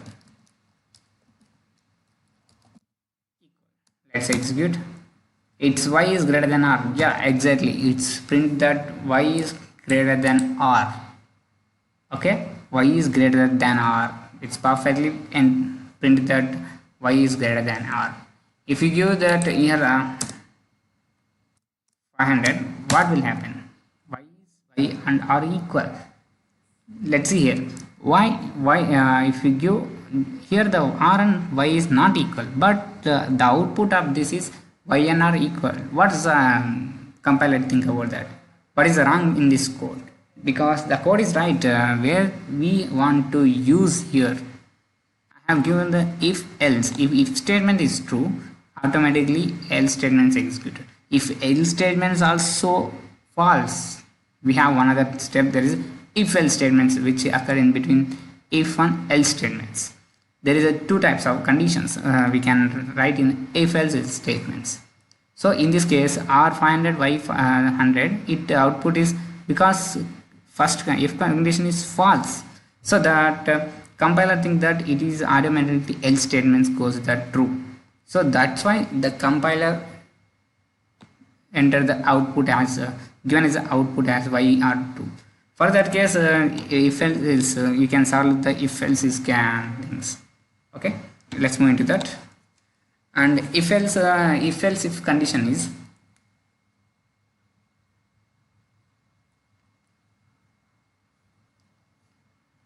the if else is conditions. I want to replace this. I want to replace these things because it's a condition for else statement.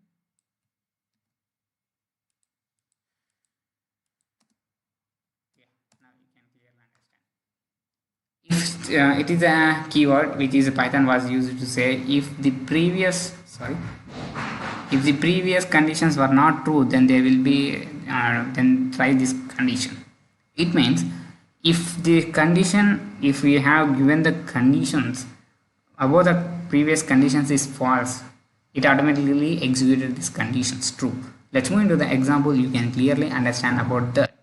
At first I am doing this. A is equals to 200 and b is equals to 200. If the if condition is a b greater than a, then print b is greater than a. It means if this condition is true, b is greater than a, print automatically b is greater than a. If else, I am using if else condition. A equals to b equals to b. A and b are equal. Yeah, let's see this. This is a second condition where a equals to b. If this condition is fails, automatically this loop compiler check this if else statement. If this condition is true or false, if this condition also true, automatically it's executed.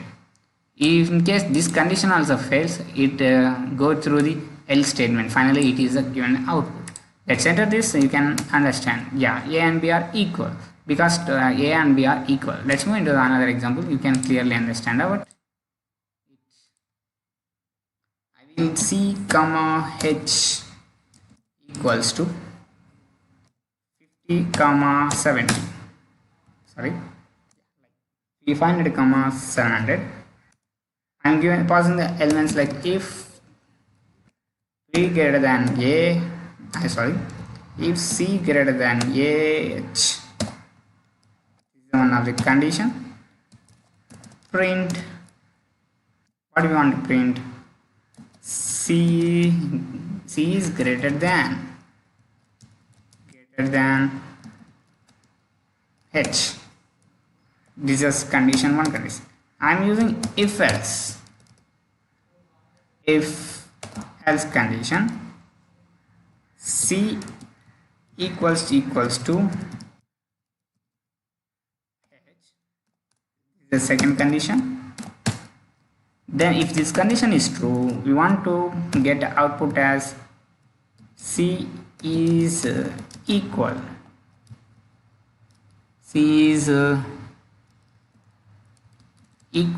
to h. And the last one, if this condition also fails, lastly we can execute this else statements. else statement, that is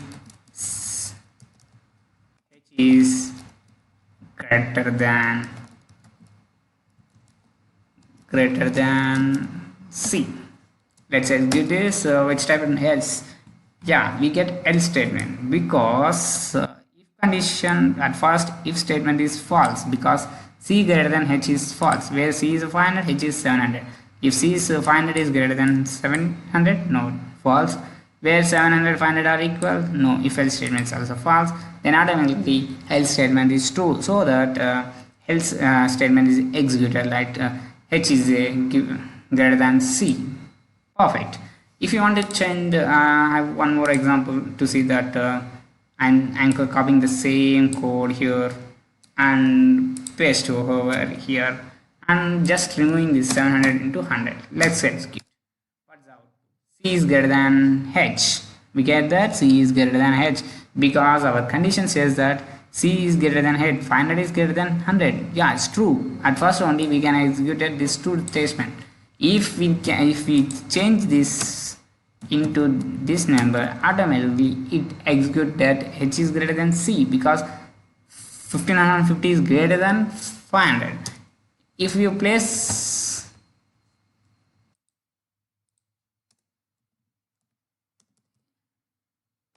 like this, it's executed c is equal to h because 500 is automatically equal, so it executes like that. Okay, I hope you are understand about this if statement, else statement, if else if statements, and we are going to nested if. What is the nested ifs? You can have if statements inside the if statement. This is called nested if. If this statement, if one statement have contained inside another same statement or another statement, it is known as nested if. Here nested statements are one statement contained inside the one more statement. For if else, for so many things we can use different types. We can use nested if, nested false, nested if else, nested for loop, nested, like this. We can use so many condition statements and loops. We can use nested with one statement inside the another statement. This is the thing. For example, I have given here the nested statement as if statement. That if statement inside the if statement, where for x is equals to 41, if x greater than 10, this condition is if x greater than 10, print above the 10. This means if given 40 value is greater than 10, if x is greater than, print, I want to print this statement. Again I am giving that inside the if statements I am giving another condition, that is if x is greater than 20, print and also above the 20. In case if this condition is false, we want to print else statement automatically. Let's enter that we have get 41 is greater than 10 and 20. Let's see one more example about that. You can clearly understand, where I will give y equals to 10. Okay, let's try if it's executed or not. It's a sample, trying sample. Y greater than 10. If execute it's perfectly, we can write print 10.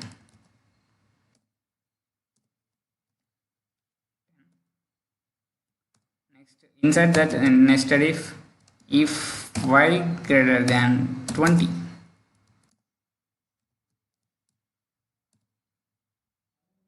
I am going to print 20 above the 20 or anything above 20. And lastly we can say that if else statements, if else condition is true, then we can say that else is true. Where the if statements is false, this condition is I want to print a condition is false, condition is false. Okay, let's enter. Is anything? Yeah, it does not execute any output because I have given the input y is equals to 10. So the if condition says that y greater than 10. 10 is not greater than 10, so it does not execute any output. clearly understand about this. This is some basic mistakes. So many are trying doing their projects, but they can't get where the errors is going on. Just simply understand. Here the y equals to 10. I pass the condition y greater than 10, where 10 is not greater than 10, right? So for that case, if we use this types of condition, the output does not give. If we this type of condition also give, sorry, perfectly executed, because I am given the condition y less than or equals to 10, y greater than or equals to 10, because y equals to 10, 10 greater than or equals to 10. If 10 equals 10, then the output will be execute like this. Okay, if I change this thing and one more, I will give the one more example. Let's have a copy this, paste over here. Some basics example, some basics mistakes and errors you can get like that. So you want to handle that errors, so that by case I have shown this type of problems also, coding problems also. If does not give anything, what the output? 10. Here the 10 is greater than 20, above the 20. Just change these values into less than. What the output? So see here also you don't get any output, because here the y is bigger than 10. The condition is false, where it's going to the another loop, another statements. There also y is greater than 20, but at first if statement does not execute outside, how can the nested if statements execute? It is dependent upon each other. You can say that depend upon each other. If I change this into less than, it's automatically about 10, about 20. It's automatically print these values. Yeah, okay. You all understand about the nested if statement, if statements, else statements, if else statements, why they are uses and what are the things they are uses. So many things you have understand about that. If you want so many examples, just follow my YouTube channel. I am giving daily updates about each and every course, everything about related to technical interviews also. Just follow that. You can get everything for free and simply way. Okay, and next we are moving to the Python loops. There are basically Python loops are contained two types. One is while loop and one is for loop. While loop state, these two loops are main important. For loop is main important because for loop is used to iterate the values, so many values for ranges. It's simply we can say that it's very important. Okay, let's move into that loops. Okay, at first is while loop. With the while loop, you can execute a set of statements as long as a condition is true. It means if you pass one condition, it will be executed up to that condition true. What we have passed the condition, it continuously execute. If you give 10,000, it will execute up to 10,000 conditions. Okay, let's move into the code and you can understand example. And here the example is I equals to 1 while I less than 10, print I, where I plus equals to 1. It means the condition state that the initializing of I is 1. It starts from I while I less than 10 up to 10th value, less than 10, the values will be print. We want to the I plus 1. You want to add the 1 for the plus 1. I for 1 is added to the I. That simply under you can get this 1 2 3 4 5 6 7 8 9 10 up to 10, up to 9 only, because 9 is less than 10. We have a condition is I less than 10. It means I greater than 10. I less than 10, 10 greater than I. We have given like that condition. So up to there we have. If you pass 100 here, it will execute up to 99. See here, up to 99 numbers we have executed. Okay, let's see one more example about that, changing the values. Where I equals to 0, it starts from 0 initializing while I equals to 100 or greater than, let's see what will be, we get print I and I plus 1. What's it gives error.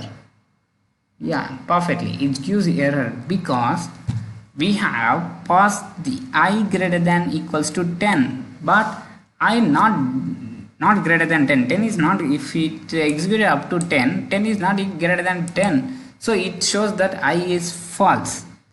Okay, and that statement does not execute it. If you change this into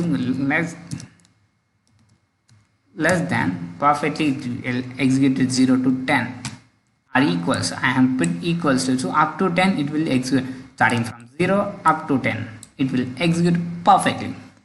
Okay, if you place here 100 also, it will execute up to 0 to 100, like that you can easily get that. Okay, I hope you are understand about while, and move into small depth.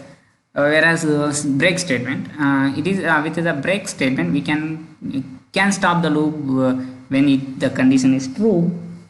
It means by using the break statement, if the condition is true, we can stop here. We can stop that condition from where we want. For example, if you want, we can see that I equals to 1, where while I less than 9, print I. If I equals to 4, break I, it is iterator I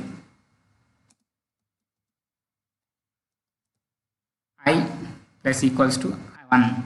It means if I initializing of I equals to 1, while state condition is I less than 9, okay, print I.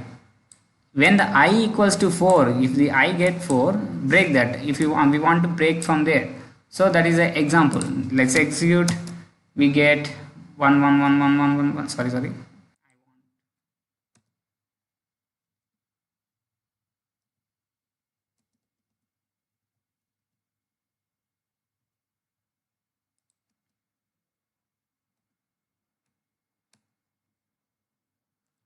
Let's wait. My kernel is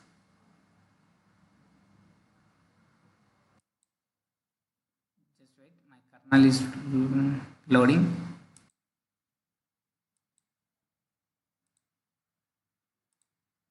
I'm restarting my kernel.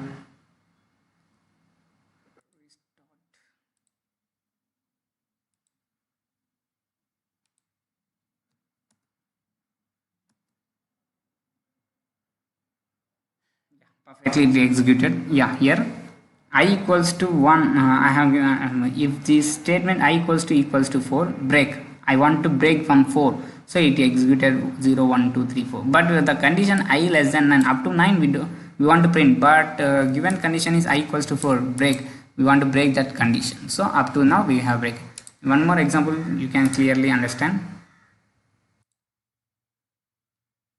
If I pass, say I will take this same example, I equals to 1, while I less greater than or equals to 100.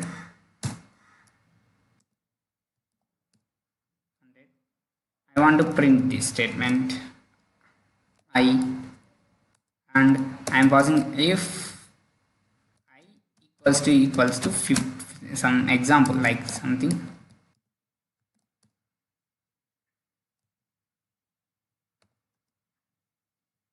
I less equals to 1. Let's execute the I statement.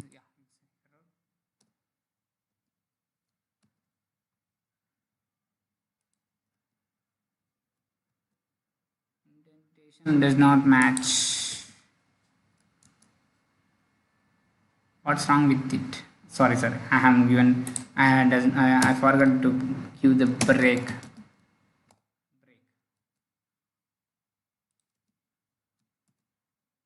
It's executed up to 62. Try. Yeah, sorry, I have forgotten about given the break state condition. We are breaking that up to 62. h2 is sending a value is 62. If you change this 62 into 7 value or 32, up to 32, if we can get here, see, this is the end of the value is 32.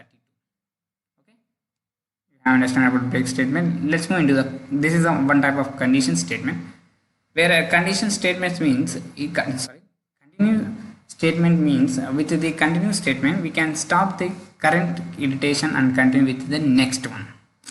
It means continuous statement states that it can stop the current iteration and continue with the next one. If you give them one statement iteration, it can stop and you can iterate another iteration. Okay, let's move into the example. I have given the example is I equals to 0 while the statement is I less than 9, I plus equals to 1. If I equals to 4, continue. It means if this statement is true up to this, if this statement, this condition is if we want to print the up to 9, it means up to 8 we want to print starting from 0 to 8. But if we have given that I equals to 4, if this is the condition, up to here one iteration and after 4 one iteration. Let's execute 1 2 3 4. So here the 4 is missing. Here the 4 is missing because up to 3 it is a one iteration and up to 3 to 5 6 7 above 4 it is a another statement, another iteration. Let's move into one more example. You can clearly understand. Let's I equals to 1 and while I greater than or equals to 100,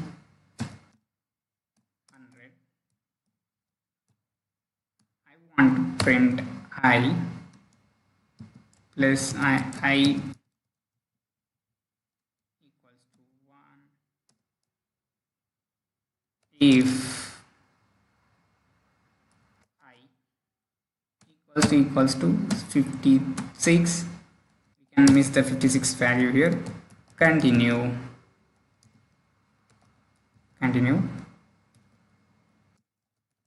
print I. Let's see, we have here the condition, we can miss this 56 value where we can search it 101 150 50 56. Yeah, here the 56 value is missing. This is a one iteration, this is a one iteration, this is a second iteration. The uses of continue statement is like this. And the next thing we are going to discuss about for loop. A for loop is used for iterating over a sequence, that is either a list, a tuple, a dictionary, a set or a string. It is used for iteration over a sequence. Any data type can be used in for loop. For loop is the most important thing in anything. Most important. So this is a less like for the for key. We use it for keyword in other programming languages and works on like an iteration methods as founded in other object oriented programming languages. With the for loop, we can execute a set of statements once for each item in a list tuple set. It means we can execute every element in a statement in a sequence order. Let's move into the example. You can clearly understand that. I have given the whereas the fruits are this. Fruits is equals to I have given the list format and I use a for x in the fruits. I want the x means one of the variable I am initializing that. In this fruits it is a variable where I am initializing all the list and print x, automatically print x, apple, banana, mango.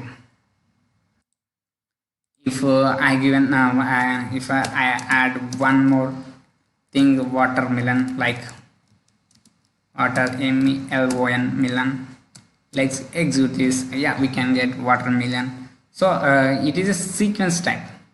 It will execute step by step or sequence type elements. And we can use break statement for loop also, where for loop is fruits is equals to apple, banana, mango, guava. For x in the fruits, I am passing the x, I am taking the fruits all the values and print x. If x equals to banana, break that. It means in before I have already explained about the break statement like that. Here if the values occur there, it will stop that. So see here, it will stop here, but guava does not get output. Like continue also, here we have lost the banana. Apple, I lost the banana. We have lost the element of banana. It is one iteration, it is second iteration. Okay, this is one iteration, it is a second iteration. Let's see one example about this. Okay, I taken overall this high level thing.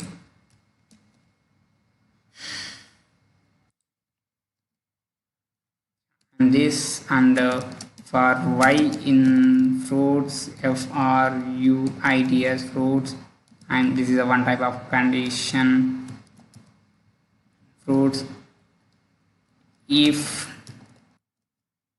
y equals to mango, okay, if y equals to mango, continue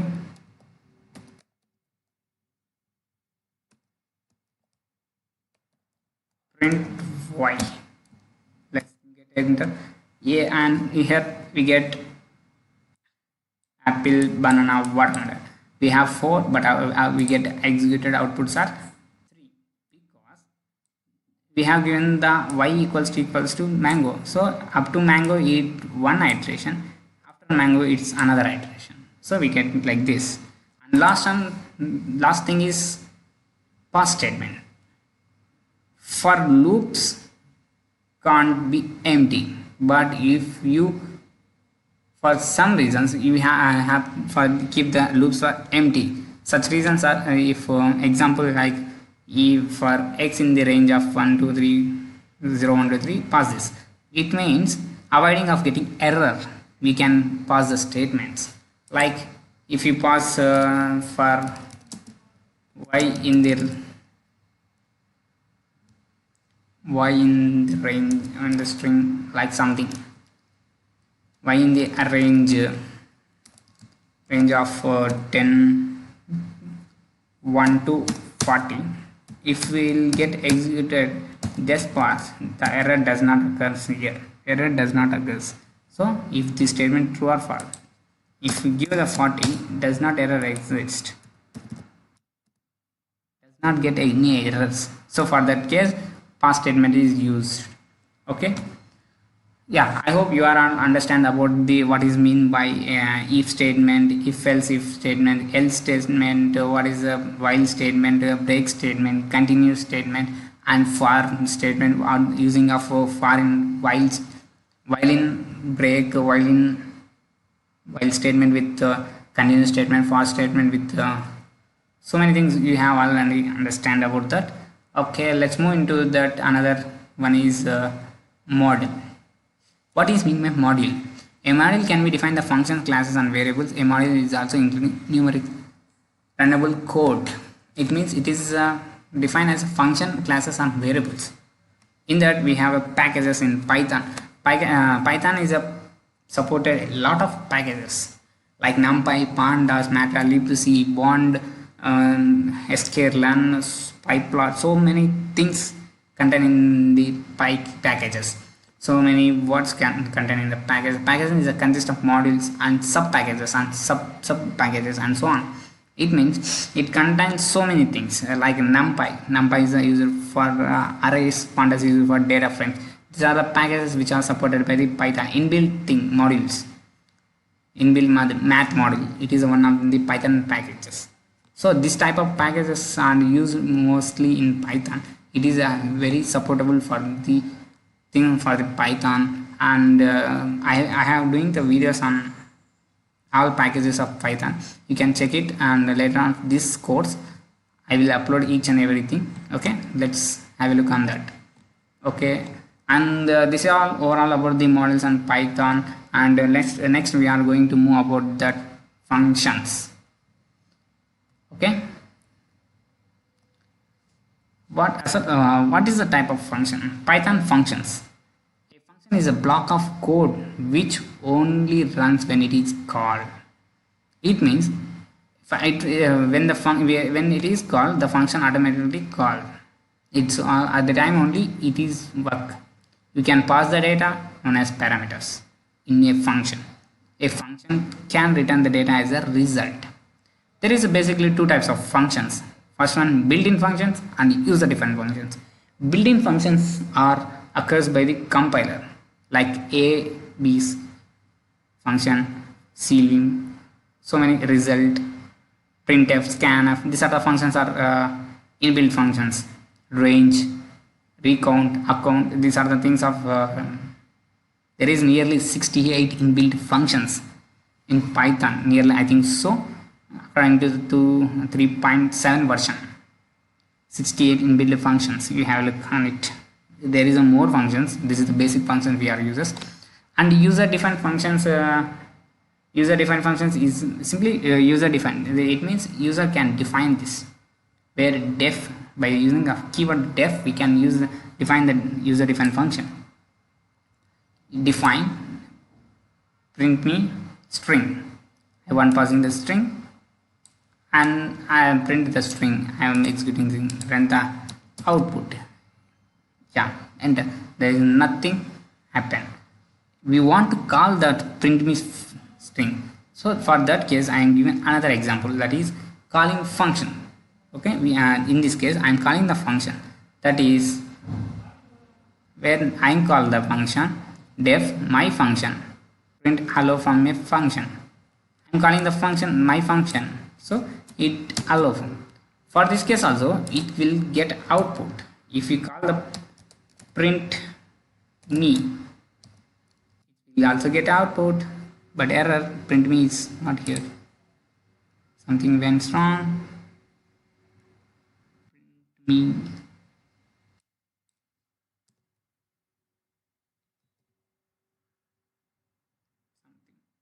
Missing argument string. Yes, true, just right. Here, this is missing. Yeah, sorry. I forgot this. I'm really sorry. I want to give these statements here, so it has gone. Okay.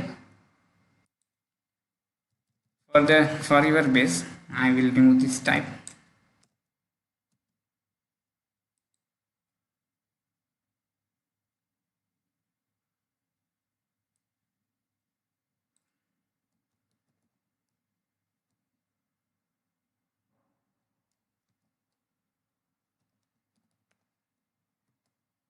Yeah, hello. It's perfectly executed here. Some basic mistakes I have done. Sorry. I don't see about I did not see the string value here. Like this, it will executed. We have calling the function. Now we are going to discuss about function arguments. You can call a function by using these following types of formal arguments, like number argument, keyword, default arguments. For number argument, we have taken that example of number. Def my function, first name and last name, print first name, the input here, and the last name. The number function calls from here. First name is Vamsi, second last name is Reddy. Let's enter this. We can get Vamsi Reddy is a number function. It is a number 1, 2. And by using the keyword argument means by default child 1, 2, 3 is a keywords. The print youngest child e plus 3. So I am following.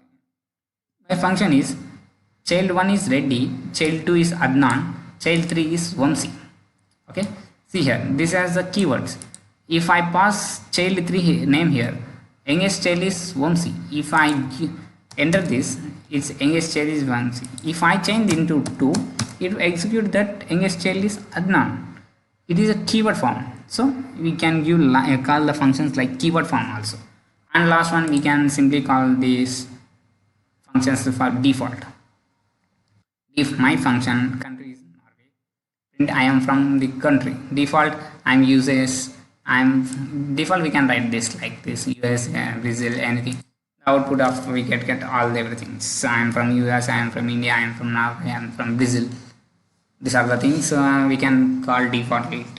Okay, next the one is next concept. Next topic we are going to discuss about scope variables. Scope variables are very important in Python or any language because all variables in a Python may not be accessible at all the location in program. It depends upon where you have declaring a variables. Okay, scope variables determine the partition of a program where you can access a particular identifier. There are two basic scopes of variables in Python. There is a two basic scopes, that is global variable, local variable. The difference between global and local means local variables that are defined inside the function of body is called local variable.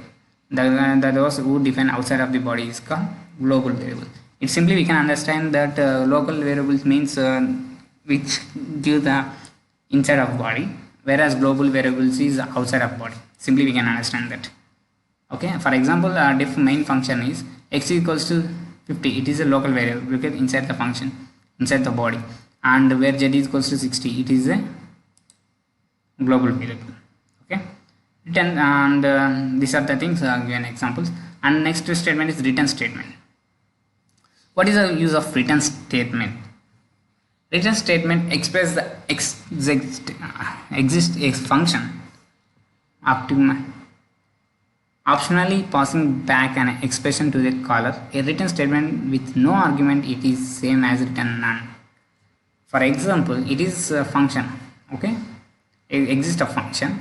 We can see that def my function x return 5 into x. What are the values we have given the calling function x?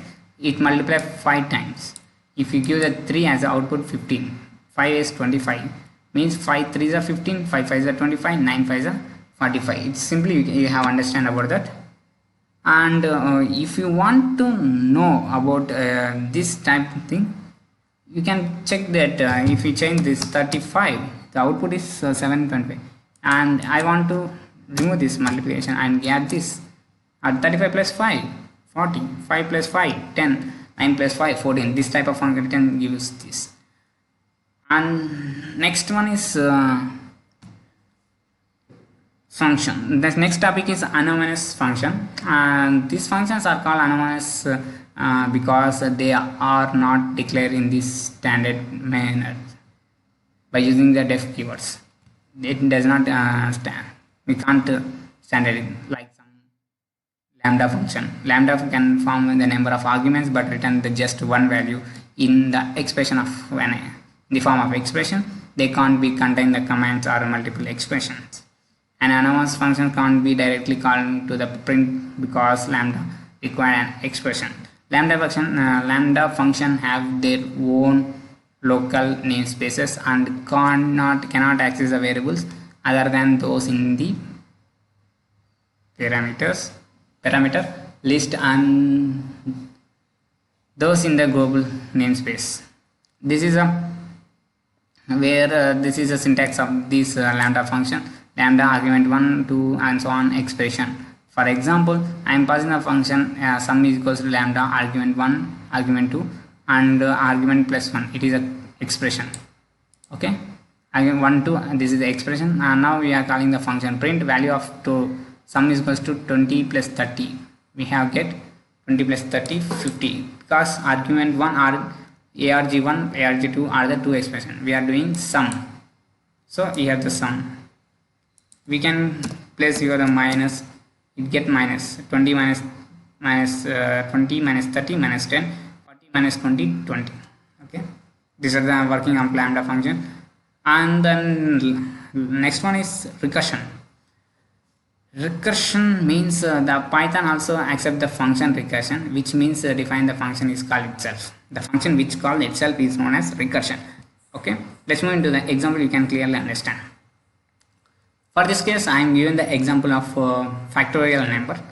Def, I am given the factorial number as a parameter. If number equals to 1, return 1. It means If a given number is 1 equals to, if num is equals to 1, it automatically return the 1. Else if given number is num is not equals to 1, then execute this statement, number into factorial n minus 1. It means number minus 1. If we give 7 here, 7 minus 1, 6 factorial. Number into 6 factorial, what we get, that nothing. Okay, print the factorial 1. If we print the 1, executed 1, return 1. If you print the factorial 5, 120, it gives the number factorial of 5. 5 factorial is 5 into 4 into 3 into 2 into 1. It means 120. It gives a factorial of 10. It means it's nearly 36,28,800. The factorial of 10 is 36,28,800. It's this type of function is a recursion function. Call itself, the function which call itself is known as recursion function. Okay, you have all understand about the anonymous functions, lambda function, variables, functions, two types of function, overall these things. Let's move into the another topic. Next topic is about OOPS concepts. OOPS are one of the most important concepts which we in any languages, like not only in Python, every language like C, C++, Java, anything, so many languages which OOPS are more important. At OOPS there is some of the concepts like class, object, and polymerization, inheritance, encapsulation, and abstraction. These are the techniques are used in OOPS concept. Let's understand what are the techniques and briefly and practical implementation about that. At first, starting off class. A class is a blueprint of our specification objects are created.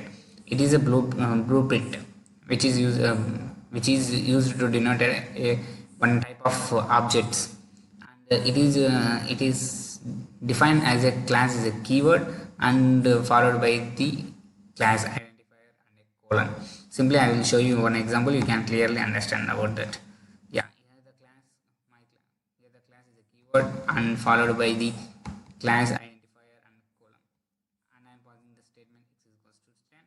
And you can see here one more thing about object. Objects now we can use the class name my class to create objects. Objects are written from the class names. Okay, like p1 is equals to my class. We here the class is my class is in class identifier, so I have taken as an object and enter this print p1 dot x as an object. So this object is executed that output as 10, which I pass the statement in the class. And the next one is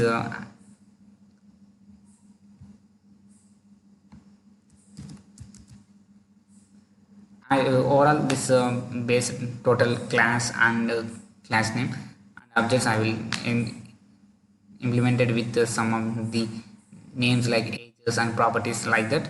Okay, for the class person I am passing the person class identifier. Will define the it is a double underscore init underscore.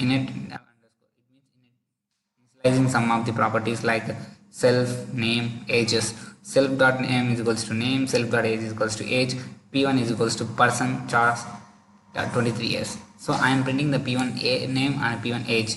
Let's execute this code. We will get char and 23. If we can replace it with anything, the output is 23 is your age, that is depend upon your code. Okay, next one is creating instance objects. Instance objects means we can see here when you see it.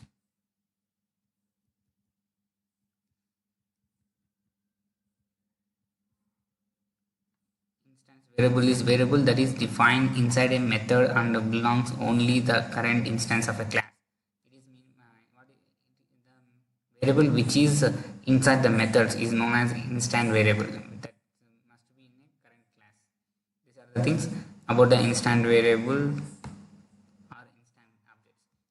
I'm doing a code like a class person, same code I am using, and pass the two instance like one person, second person. I'm passing the two instance. We can pass three instance also, and for that initializing of the same class method is self, name, age, and here I'm objecting that two person, like p1 is a one person, p2 is a one person, P1 is equals to person name Vamsi23, and P2 is a person Reddy 20. So I'm printing the P1 name, P1 age, and same as printing P2 name and P2 age. So we can get the output like Vamsi23 Reddy 20. This is the thing about the instance of a class. And next is Python inheritance. Inheritance is the most important thing, because inheritance takes place in OOPS concept, very heavy thing. Like there is a nearly 4 types of thing, like one to one, one to more to more to one. It is simply we can say inheritance in the form of parent and child format. Like parent child means if as humans we have parents and child. Our parents breed came for us some of the genes, some of the habits, like our genes and our habits also come to our children. Like that it also works like only. One to one means one parent one child. One to more means one parent more child. More to more means more parents more child. And more to one means more parents only single child, one child. It is works on both of this.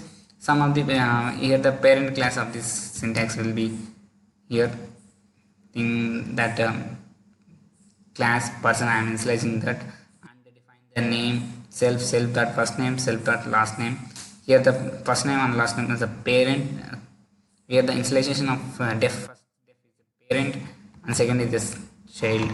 So I am passing the person now using and creating object and executing name. X is equals to person Vamsi Reddy, and dot name I am executing the name. It's a child at Vamsi Reddy. So I hope you are understand about this small thing. Now we want to create a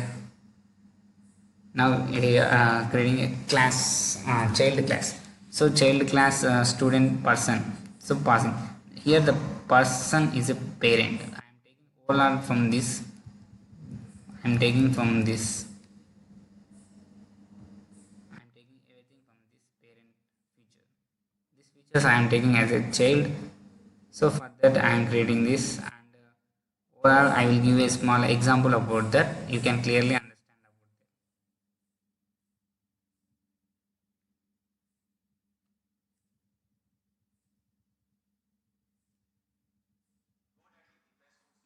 A is equals to 10, B is equals to 20, class total 1, and define one of the function is define the sum is equals to sum of I am passing the parent in parentheses like self a b, return a plus b. It is a parent, and one more parent I am passing that sum self a plus b and return a minus b. And the next one I am creating the class child class that is answer. I want to get a and total 1 total 2, so that I am passing this class answer total 1 total 2, and I am also giving one of the function. There is a def null self ab and return the a multiplication, and I am initializing that d is equals to answer and print d dot sum, print d dot subtraction, and print d dot multiplication. Then the output is absolutely the output is 30 minus 10 20, because these are the things I 10 and 20, 10 plus 20 30, 10 minus 20 minus 10, 10 into 20 200. And the next method is encapsulation. It describes the idea of wrapping up data and the method that works on the data within one unit. Okay, it is used for wrapping up data. This puts the restrictions on accessing variables and method directly and can be prevented the accidentally modification of data. To prevent the accident cases chances means we have some types of variables known as private, public, and protect.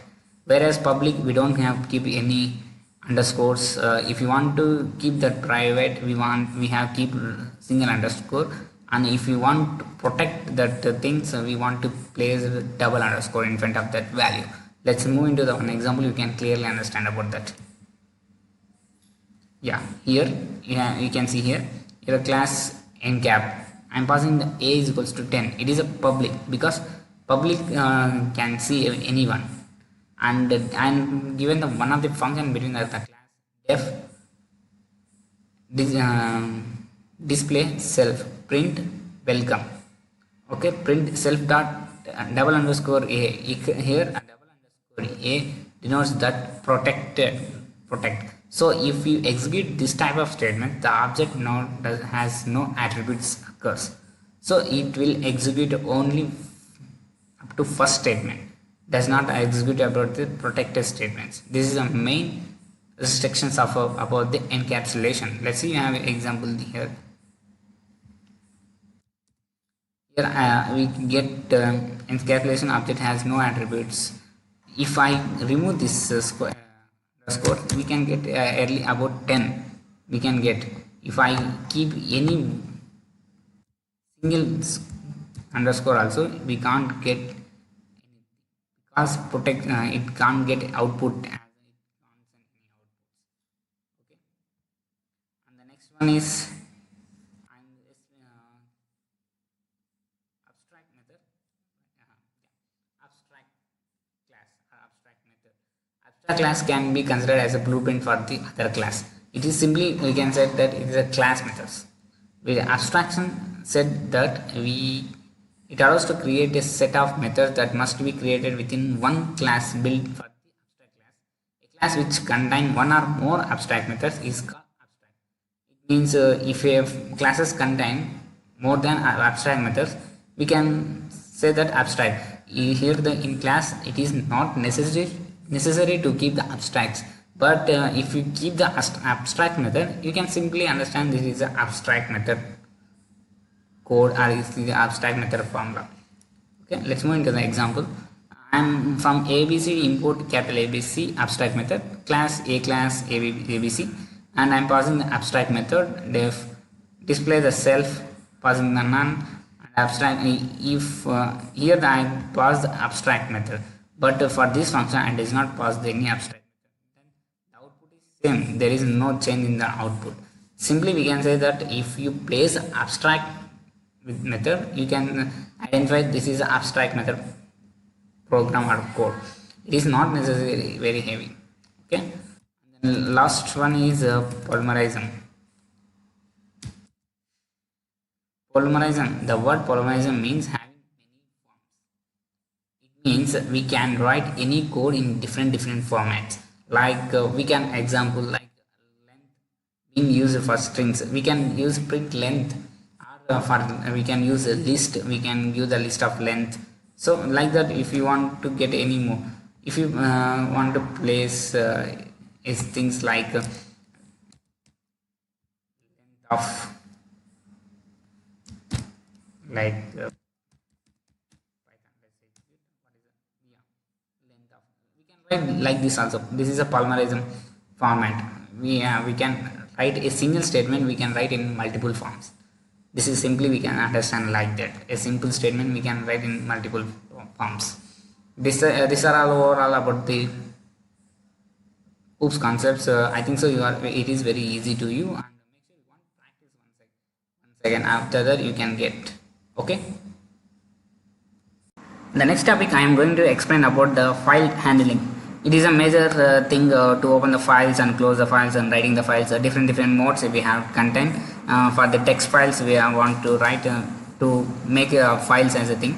So at first, what is mean by file handling? The keyword function is for working with files in Python is the open function. It is a function, it takes two parameters, file name and modes. File names which we want to write, which we want to edit, and the modes is some types, like I will show you some of the modes. Here the modes is yes, R means read only, RB read and binary format, R plus read and write, RB plus read write binary format, W write only, WB write binary format, W plus read and write, WB plus it means write read and binary format, A appending, AB appending the binary format, A plus appending the reading, AB plus appending the reading and binary format. These are the things which has modes in the files. We can use it in different types, and we can fill the files and we can edit the files. and there is some major objects of attributes for the files like open, close, read, write. These are the attributes, like some of the attributes which are used to files to open. Let's move into the practical way. I will explain everything with a detail. Okay, at first function I am going to use that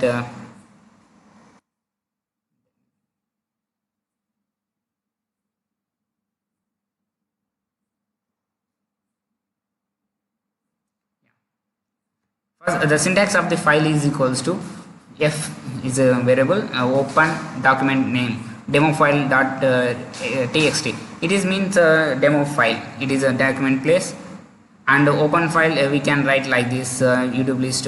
If you want to create let's open the notepad. I will create a name notepad. I will write some hello python. Okay, I'm going to save this file. I'm place over this in